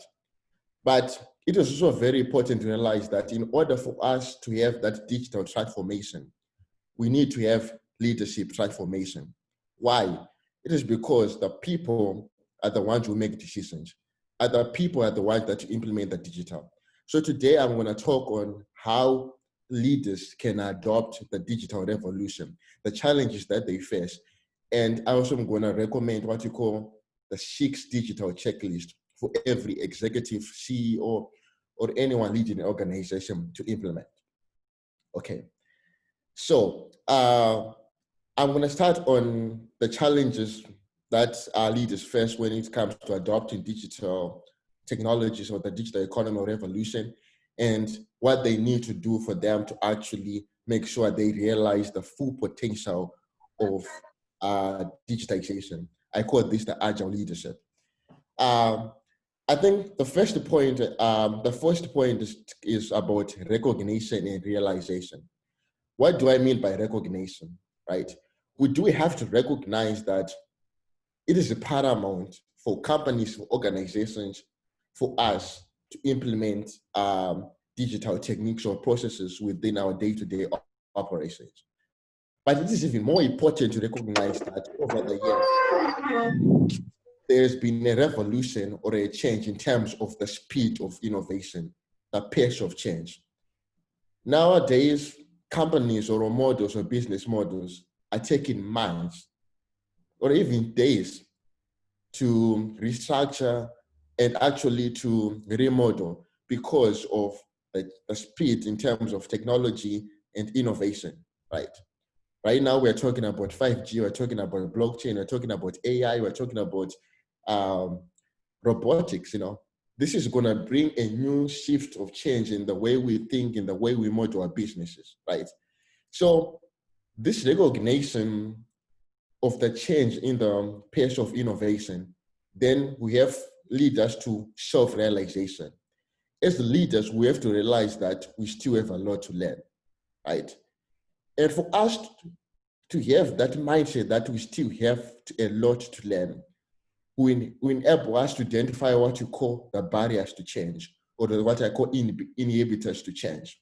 And these are 3. We have to talk about ignorance, fear of failure, and ego, right? So in order for us to make that change from an analog business model to fully transform our businesses into digital, we have to be humble, to humble yourself and be willing to learn, right? And you also have to be bold in decisions, you know, because this is a big change now in businesses or in life and the way you operate. So we have to make sure like we are humble, we reach out to people who know better than us, even reaching out to younger people than us, because they're the ones who actually grew up in this technology revolution, right? And I call this the mind map. So the first thing you have to do in order for you to get in this process of digitalization is to create a mind map. And then the second point comes from the fact that it is common knowledge or understanding or agreement that we must embrace digital, but getting it done is another issue, right? But this whole process of mind mapping to execution requires commitment, right? And in line with what I've said before of the process of learning, because digitalization is a process of learning, you have to commit yourself to what you call reverse mentoring. What do I mean by reverse mentoring? Reverse mentoring is a strategy that is used by 90% of Fortune 500 companies and most CEOs as a learning tool. This is whereby the traditional mentoring or the basis or framework is about like you talk to someone who is more experienced as your mentor or who has done enough. But this has dramatically changed because of digitization. Now you have to talk to people who are younger than you, who are less experienced by you, but who are more agile, who are more knowledgeable on the topic, and who are more tech savvy. And this is what you call reverse mentoring. And then the last and most important point is listening. We are now living in a digital world whereby information moves fast. And because of the advent of social media, everything moves even faster. So it is very important for us to be active listeners, to listen to every information and grasp it, right? But listening only or being active listeners is not enough. We have to develop a capacity to share out the information. I call it the complete communication. So you listen to data, to information, to feedback. Then you have to communicate it with your customers, to your employees, to your partners. And then the third point is that we live in an attention world where there is competition for attention from banks, from companies, from employees, or what. Therefore, the people that are going to have the ability to engage different stakeholders are going to exceed in this digital age, right? So these are the 3 steps that you have to take as a leader. For you first to embrace that there is change, and for you to position your company, your organization towards digital transformation, right? So to conclude, I'm now going to give you a digital checklist, which are a list of 6 points that I've researched, that I've written about on ways or important steps that leaders have to take in order for you to fully digitize your company. And the first one is compelling content. The information age or the digital age is based on knowledge and information. The better quality information you have, the more information you have, the greater the competitive advantages. Therefore, it is paramount as a leader to make sure that your organization or your company has compelling content that will make sure that you beat your competition.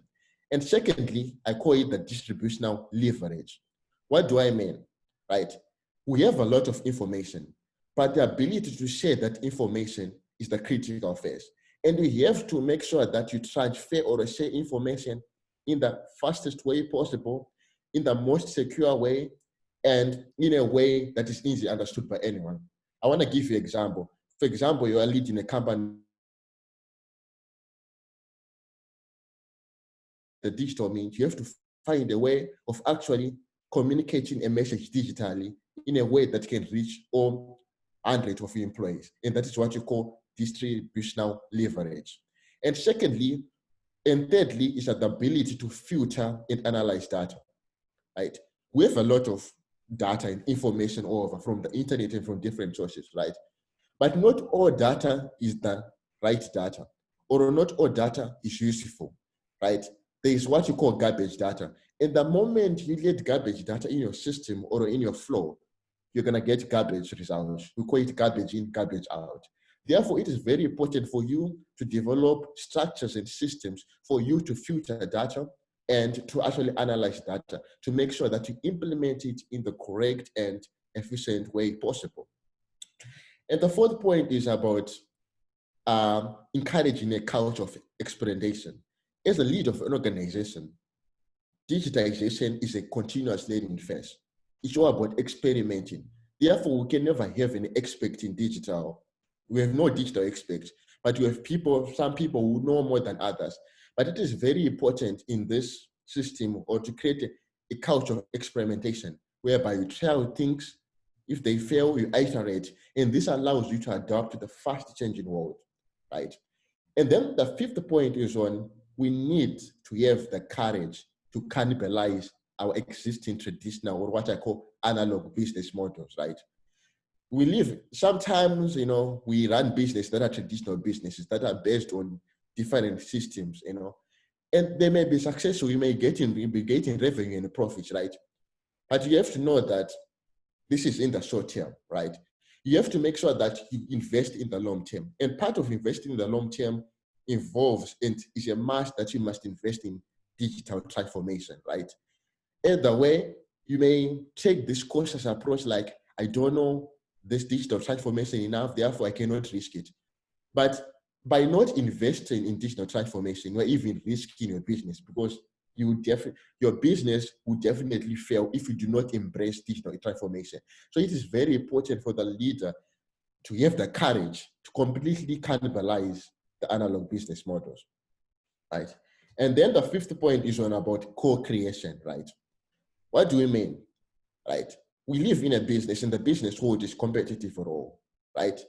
But somehow, due to internet and other forms of digital communication or media, information is now more of like a public domain, right?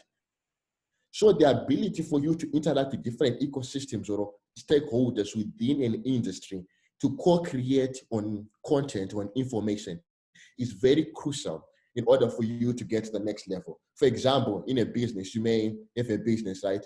Therefore, you may partner with your customers, you may partner with your shareholders, you may partner with your suppliers, you may partner with your, you know, the whole supply chain to make sure that you get sources of information from different people.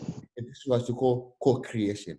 And co-creation is very fundamental in digital transformation, and for leaders to actually capitalize on this. So this is a digital checklist of 6 recommendations that I recommend for leaders, CEOs, founders of companies, and even people who work in government to actually transform, because they go hand in hand. Self-transformation is equals to digital transformation. Leadership transformation is equals to digital transformation.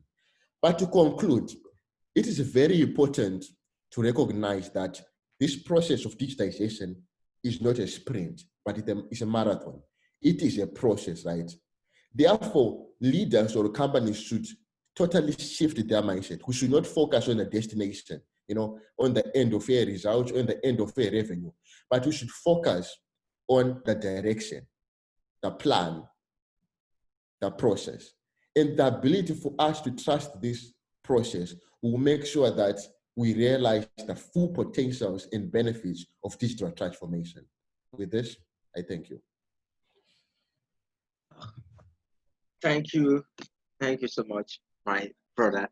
So, okay, I would like to recap a little bit about this, my friend. If you have any problem that has to do with digital, has to do with what we are facing in the digital world, you can, or business challenges or consultation, you can meet him.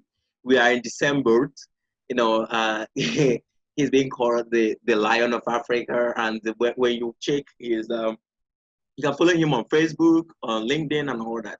So you can drop your link there on the chat session for everyone to follow you and to learn through and know what to do and how you do them. So he is studying at the prestigious the Cambridge, yeah, Stanford University. So we've been friends for a while, and we always share this. He's a funny, he's a funny type, and he likes teaching in a friendly way. So thank you for your time. Thank you for creating this opportunity to discuss your and share your ideas with us. So if you have any question to ask, just raise up your hands and we unmute you. So if you have any question to ask, you can raise up your hand, and as we wait for Google Calvin.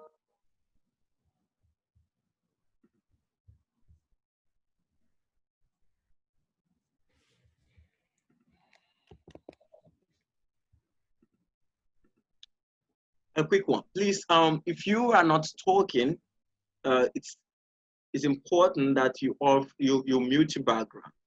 So it wasn't wonderful seeing people disrupt the session. So please, if you are not Edwin Ugu, please kindly mute your background. Please, I advise us to Mr. Edwin Ugu, kindly mute your background.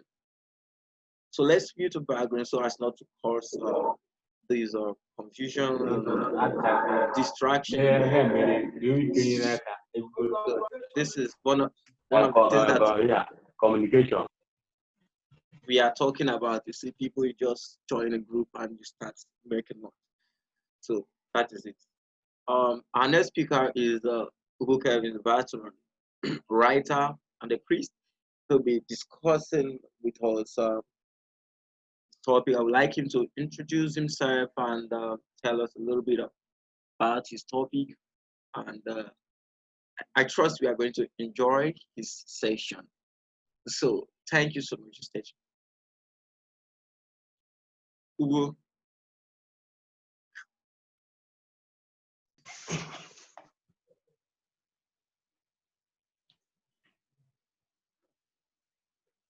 Hello.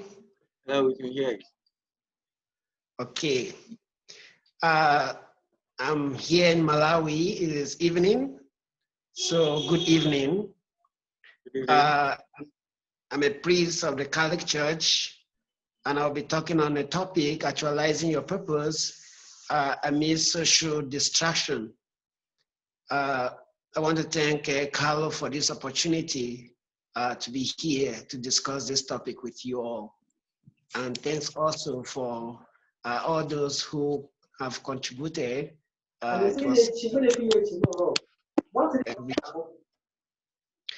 So it is just, I don't know whether to say it's coincidence or how God planned it. I was ordained 5 years ago on the 20th of June. So tomorrow is my anniversary, 5 years anniversary as a priest, as a Catholic priest. And so I just want to begin from that particular background. And the background is that when I wanted to go to the seminary to become a priest, there was this whole idea from different people. They have not seen any of us or many of my friends who happen to be priests. A lot of my friends, those who want to be doctors, study medicine and surgery, those who want to be a lawyer, those who want to read other courses, they were so clear. But it appears as though I was the only one that wanted to be a priest. And the whole idea of being a priest was something very not so welcoming to everyone because of the sacrifice that is involved. And added to that, a missionary priest in which you are not going to be in one particular place. You most likely have to be traveling. And of course, I find myself here in Malawi. I'm originally from Nigeria. And so here is the point.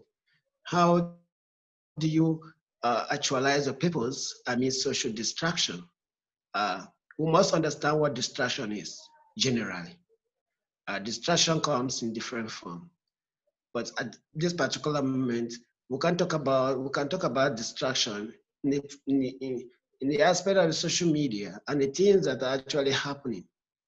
So how do you achieve your purpose? How do you actualize it? The very important thing that you must put in mind, or you must always remember, is if you actually have a purpose, do you have anything at all that you could say is your drive? When you have something that is your drive, then there's, a whole idea of you pushing forward to getting those things. But when you don't plan, just like how they say, when you fail to plan, you have planned to fail. So you must identify what actually you want to be, what you want to achieve, what is your goal. That must be very clear. It is one of the biggest tasks. You have to sit down and tell yourself what you want to do and what you want to achieve. And when you are clear about that, then you can move up with other aspects of understanding. There's a whole lot of distraction, a whole lot of things happening in our world. Today, we are on Zoom. Other people want to listen to other things. There are new musics that are coming up. You want to flow with a trend. There's something on Twitter that is trending. There is something on Instagram that is trending. There is something on Facebook that is trending. There are stories flying everywhere, like everywhere. There are things just around that is trending. There are stories you want to catch up with. And so if you are not careful, you end up seeing, or you end up being in a situation where you don't get what you want to get because a lot of things are pushing you, towards another direction. And most importantly is that we may not be conscious of it. The way we dress, the way we talk, what we do, how we go about things, a lot of influence comes from social media and people that we meet. You see, we humans, we think we learn more by maybe what we are taught in class or what we read. But one of the greatest ways that people learn is through what they see, through observation. I have a goddaughter who recently disconnected from Instagram. And what was her reason? One of her major reasons was that whenever she goes to Instagram, well, she kind of see a lot of things, a lot of friends that she knows personally, and how they tend to, showcase something that is not actually them. And you will see a lifestyle that is cut off from what they actually live in. So gradually, even her herself, she felt like she's not belonging. Because to belong, you must necessarily need to, find a way to put yourself into all those things that you see. That is what they call trend. And so you see yourself, you are actually joining the bandwagon. And then the bandwagon is taking you to any direction that you necessarily will not want to go. So having a particular thing in your head that this is what I want to, get is very important. And also realizing that you must, be intentional about the people that you follow, intentional about the people that you listen to, be intentional about the books that you read, be intentional about everywhere where you go. You wouldn't know how much they are affecting you because some of all these things will take them unconsciously. The people you keep seeing every day, the way they keep talking every day, the way they go about their things every day. If it is positive, we can applaud it. But most times, it may not necessarily even be very positive. Or even, it might even be positive, but you may discover that your lifestyle or your means cannot get to that particular stage. So you are living a life, not of your own, but of other people. So if you are not intentional about the people you follow, especially in our world today, you may end up not being happy. Of course, a lot of things have been influenced by people, especially the way people see their body. So if, hello?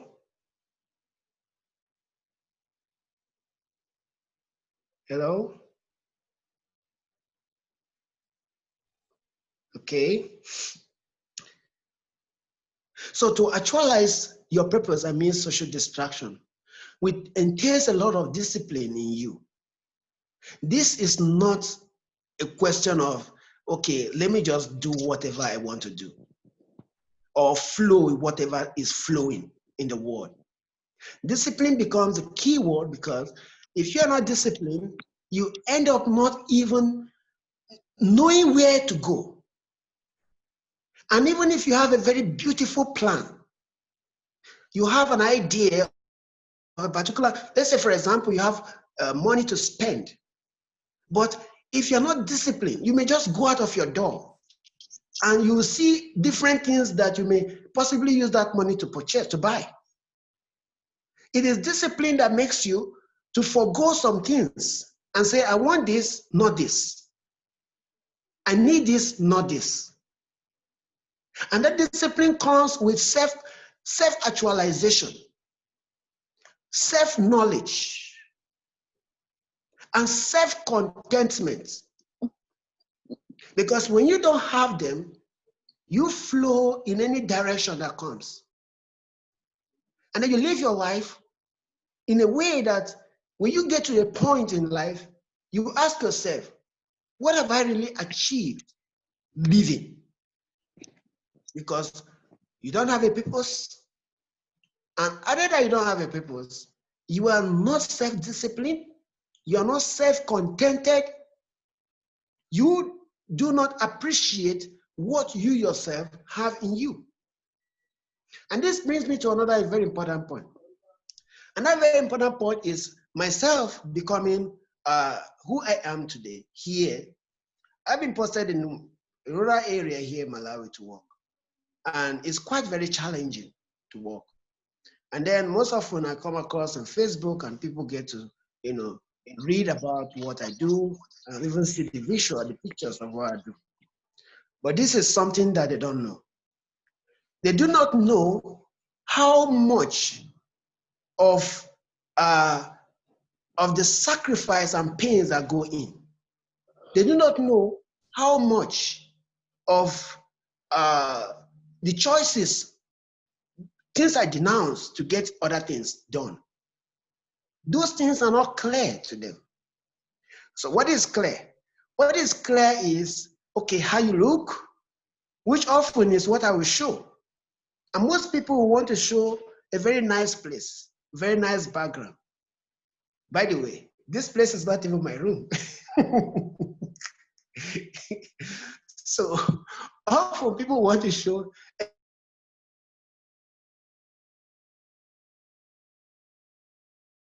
that is sitting down at home, you are seeing people showing all those things. And it's just making you feel like you are out of the box.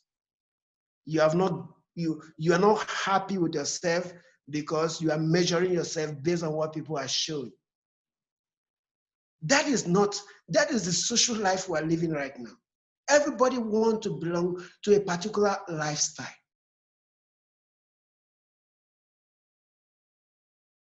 Out of your life, you must make that decision and flow with that decision that comes from you. And this brings us to the very important part of God, the voice that is speaking in us, in our hearts. Most often, there is that silent, gentle voice that is beckoning on us on what to do, where to go, how to go about it, how to make things happen, how to live our life, because God who created us understands us even much more than ourselves. But because we are not introspective, we are always distracted with music, distracted with videos, distracted with people's top 10 who is trending on issues. So we don't even have enough time to go into ourselves to understand what is it that is going on in us. And because of that, we lose it.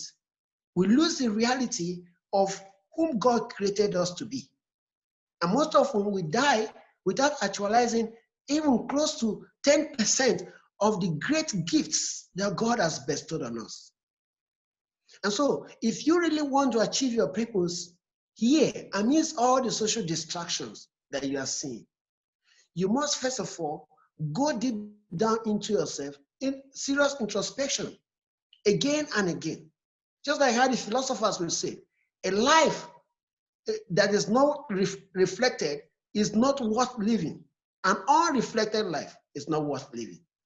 So your life you must always have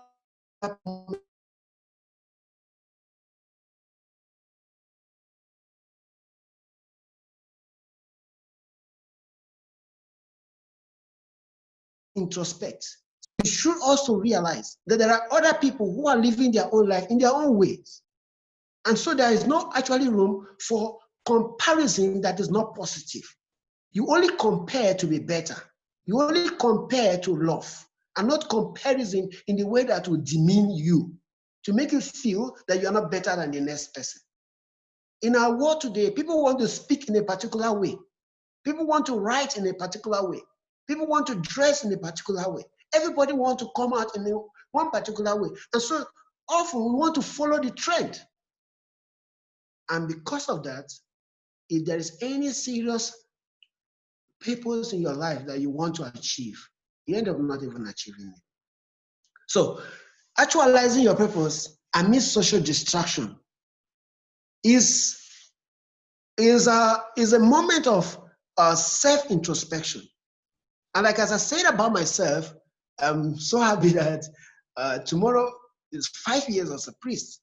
And I was reflecting and it was just like yesterday. And I remember all the things that happened prior to that period, all the issues that went on, how it was to study for 9 years in the seminary. And I tried to recall, how was I able to keep my head cool for all those periods?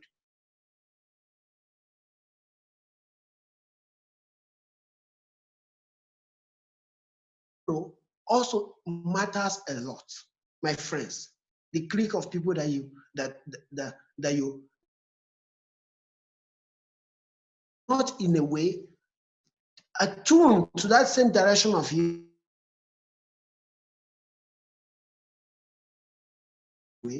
or you'll be fighting them always to come out and be whom you want to be. Well, I know we have taken a lot of time, but just to conclude on this, I will say that each and every one of us, we have been gifted with something awesome, something deep that we have not been able to harness. And there is something, there is a purpose why you were created. And there is a goal that you were created to achieve. And there is something beautiful that you have. And what you have, another person does not have it. So quit looking at another person in the sense that I must be like him or her. I must have what he or she has. You must look into yourself and bring out which you have, which I know when you bring it out, it will better our world. Thank you for listening. What a homily. Thank you so much. Thank you so much for this wonderful elevating talk. Is in summary, he's just telling us, he's asking us to evaluate and reevaluate our values, what we do, and we should also assess ourselves as we evaluate our values. This dressing, it is very important for us to really know the type of friends that we keep and make sure that we act in accordance with our purpose. Because it's one thing to discover your purpose and it's another thing to actualize it. So if you know what you've been created to do and you are not being guided properly, you don't have good friends, you don't have mentors. Like as UGOCHUKWU often say that mothers takes the biology brings us to to be, and mentors makes us to become. So you don't just feel that you know. You need to be guided in everything. So, and as you go, you need to also evaluate yourself. You need to also know those who are around you, because the information that you receive helps informing you. What you receive, what you read often, and helps in shaping your mentality and the way you reason, the way you talk, the way you approach reality. Don't forget that no one knows it all. I was discussing with Arrow Goodluck yesterday. I told him that we are sorry, using that word, in the sense that there is always an aspect of reality that we don't know, and sometimes we fall victim of it. So you don't know it all, which simply means that you don't have it all. So we need the order to become the true version of ourselves. So thank you, Ugu Kevin, for that wonderful opportunity and for your time, and also happy anniversary. So if you have any question to ask, if you have any question, you have anything to say to Ugu Kevin to encourage him, he's a missionary there, and it's not always easy. The first time I met him was last year. I saw a picture of he carrying his Max boss on the head and the passing through one village like that. So, I said, who is this priest? Where is he going to? So that is it. So thank you so much for your time. And if anyone has any contribution to make, any question to ask, feel free to do that quickly before we welcome our last speaker, Aaron. Good luck, and we enter an interactive session. If you have anything to say, you can talk to us and we'll listen. Okay, Honor, it's okay. You can. So mute. Honor, please just tell us your name and you ask a question. So mute yourself. Okay. Good evening, everyone. Good evening, Padre. My name is Joe Balugel, and thanks for this captivating talk. I was in the seminary. After philosophy, I left on my own. Okay. After that is up to 8 years now. Since I left, I've been teaching. I find it interesting teaching young ones, passing knowledge. But at a point, evaluating the past 8 years, for me, it looks like wasted time. I couldn't do mine. I was always planning I would do masters. I'll go into teaching, lecturing. For the past 8 years, doing evaluation, it looks as if I've been static for those years, not being able to do the master, not being able to move forward. But once in a while, since I was the one that left on my own, I still have the like, should I go back? And even if I want to go back in my diocese, the idea is that you left on your own, you can't come back. We are not begging you. So at a point, it looks as if the decision of leaving them was taken not in a proper perspective. So in such scenario, what is your advice? Sorry, this is not a vocation discussion or a platform for vocation discussion. You can also follow Father, follow him on Facebook and ask him this personal questions, and it's not something that is meant for public. And because this is not a Catholic forum and it's not a panel for formation, and you have people, mostly a Catholic, and you have people that you can discuss this with. You can follow Father on his page. He's a very quiet person, an easygoing person, accessible and all that. He can really help you in your discernment and possibly answer or attend to your questions. So I was expecting question from his discussion, what he had just discussed with us. That's the question, not the question of formation, vocation, and all that. Thank you so much for your understanding and patience. Say any other question, please.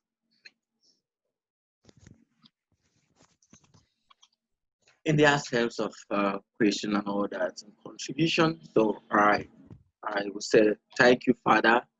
Thank you for this wonderful opportunity. It's not easy, so we really this community appreciate what you just done. So it's a privilege, and we thank you for that. So we welcome our next speaker, Ara Goodluck. Father, you want to say something? Oh, thank you so much, and it has been so enriching. Thank you, Carlo, for this wonderful opportunity, and thank you for putting this together. This is beautiful, and I just want to encourage you. Keep it up, okay? Okay, okay, thank you. Thank you. So we have Ara Goodluck. He'll be talking to us from Ghana, and he is he was the founder and the CEO of AfriPoints Tech. Currently, he's swinging into action, which is goodie business and all that enterprise. He's an IT expert. He's a tech entrepreneur and strategist. He understands what he has to do. He understand everything, the intricacies about security, internet security, threat, the web development, and all that. I've been in this for over 10 years, and Goodluck was a very good friend of he's a very good friend of mine. He was my high school mate. So he's a great mind, and he's always always feel privileged working with him because I see him as one of those at the top. They understand the game of the reality of the moment. That's the 21st century. That's marked with digitalization and the complexity of everyday, day by day exponential growth that we experience. I think we have most of them here, Alfredo Gardano, some of the transhumanists. We have these tech experts here. So we welcome you, and we'd like you to tell us a little bit about yourself, your new findings. Let's make it a little bit of storytelling. Tell us what you want to go into, why you want to do it, and from there you talk about your topic, which is wealth creation. Thank you so much, Aaron. Thank you very much, everybody. I hope I hope you can hear me. Thank you, Sinakachi, for the opportunity. It's a great privilege to speak with leaders of our nation. I am so glad to be with you this evening. And just like it states on the advert, I'm going to be talking about wealth creation. But I'm not a motivational speaker. In my session this evening, I will be talking about some testimonies about myself and then some risk I took some time ago that actually resulted to a wealth I'm enjoying at this moment. There are a lot of stories behind what I'm about to share, but I will just summarize everything because of our time. And before I start, I would like to share my screen. Um, I'll share my screen.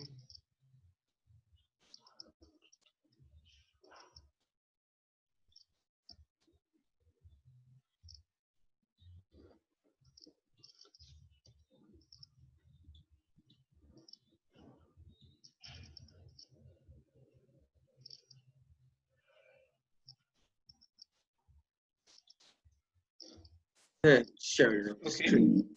Okay, yeah. I hope it's sharing now. Yeah, you did. You can see my screen. Yeah. Okay.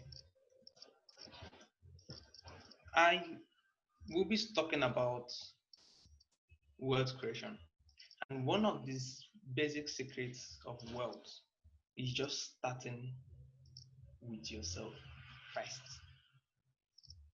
Sometimes all the things you need in this world to be a rich man, to be a wealthy man, to be a billionaire or a millionaire or whatever people may call it, is just yourself. You actually don't need anyone to push you. You don't need anyone to pump you to become that person you will be tomorrow. You all know this, because in as much as no one can go back and make a new brand or new start, everyone can start from now and make a brand with a new ending. And we all just have to have this in mind, that we must be willing to get rid of the life planned so as to have the life that is waiting for us tomorrow. The first steps towards getting somewhere is to decide you are not going to stay where you are. That means where you currently are is not comfortable for you. Then remember that a journey of 1,000 miles begins with just a single step. It's only a wise man who understands that every day is a new beginning. Simply because how many mistakes he makes in a day is determined by himself. And that makes me ask every one of us, how many mistakes do we make in a day? I don't know about you guys, but as for me, I make mistakes almost every day. But one thing is very clear here. You can't turn the clock back. So you have to take ahead, have to look ahead. You have to continue doing what you're doing. Be willing to be a beginner every single morning, because dissatisfaction is a great starting point. For it's right there that we all must have power, strength, and energy to push. So below is just a simple testimony about myself, about my small self. But I'm not sharing this testimony as a motivational speaker because I'm not one. I'm sharing this because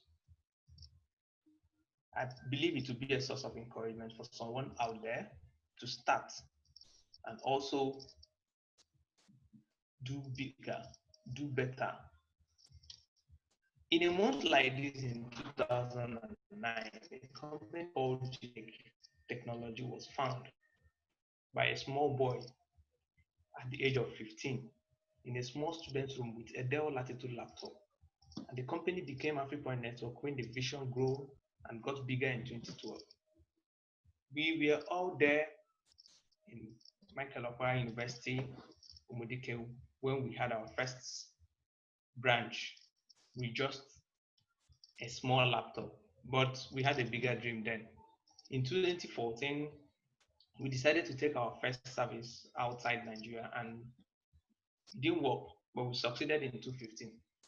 We relocated to our Umudike branch, the Michael Okpara branch, to 36 Benny Road, Umuahia, and ventured into other businesses outside ICT. We've served a lot of people in Nigeria, in the southern Nigeria, with our digital skills, graphics, web designing, cybersecurity, firewalls, networking, and a lot of other IT skills that are outdated in our today. But I must say this, to those who are starting and the upcoming entrepreneurs in this meeting, the journey to grow wasn't so easy, because I can't tell you all this was just achieved in a platter of gold. It was not easy at all. We had to win challenges from security, financial challenge, customers, problems, governments, and even torment from street boys, because we were robbed and thieves attacked us on several locations. But we were consistent. We were consistent. I'm glad to say today that AfriPoint Network will be celebrating its 11 years of online existence in the 25th of June 2020 with an expansion branch in Accra, Ghana. We're expanding with a brand new vision and mission in West Africa. We give all thanks to God because He did it. And also glad to say, in a few weeks' time, That small company that started with just a small laptop will be launching a brand new African cloud web hosting company and a platform with our fast, reliable server dish launched in Canada. It's never too late to start, my brothers and sisters out there. We are employing our first virtual 20 staffs in Africa who will comfortably work from home and earn not less than $70 a month to ease the economic and job effect of COVID-19. It's never too late to become who you want to be. We are not where we dream to be, because even when we started this journey, we had a bigger vision. But I believe we have gone this far because we are consistent, because we never allow those challenges to push us out of the business. Please, I beg you, be consistent. For those of us who have started doing that, I've listened to all the speakers. I actually attended this conference very early, so I can take time to listen to every speaker who is speaking this evening. You guys are doing marvelously well, and I'm begging you, please don't stop, no matter what happens. We know how it is in the entrepreneurship industry.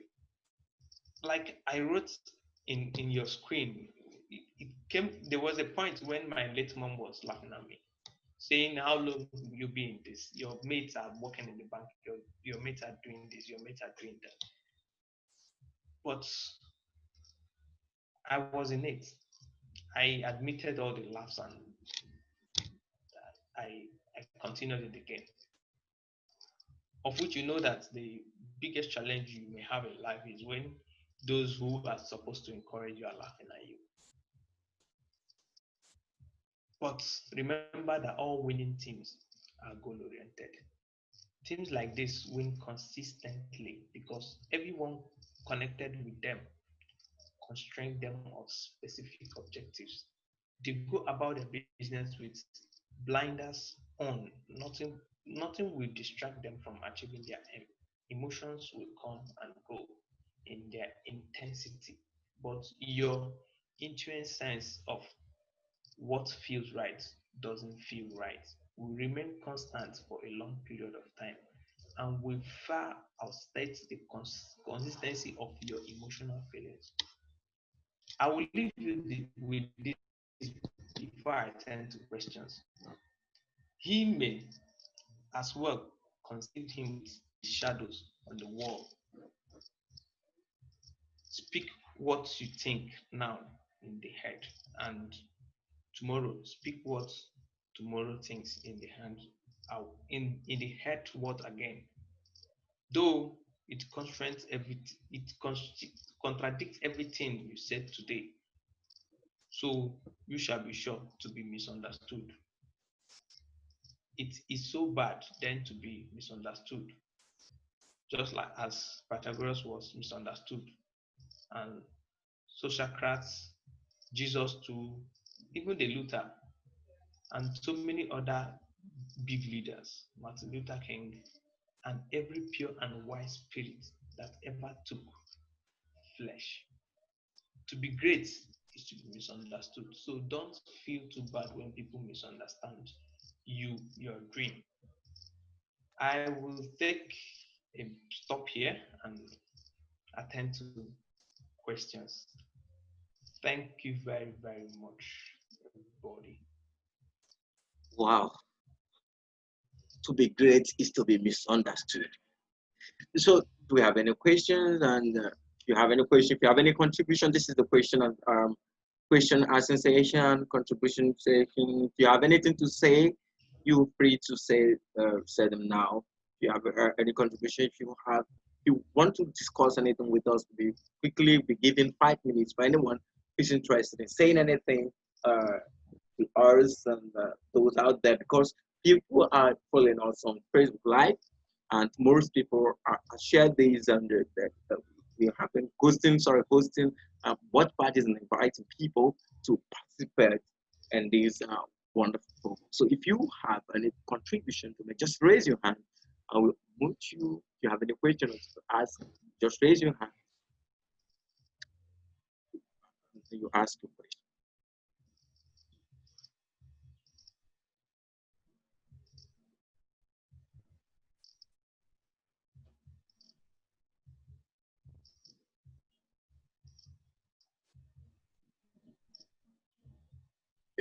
Any question?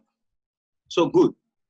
If you don't have anything to say, I would like to thank each and every one of us for the wonderful opportunity. The time wasn't easy. So I never expected this. It was a wonderful section. And tomorrow is going to be better because tomorrow we have great people also just today that talk to us on great things like we have Katrin Trota Reina. She'll be talking on engaging in personal development as leader leads to self-discovery. And she'll be giving us a keynote address. And the next person there is UGOCHUKWU. He'll be speaking on mentorship, a legal shortcut to success. This segment of UGOCHUKWU is one that you can't afford to miss. I've met him in person.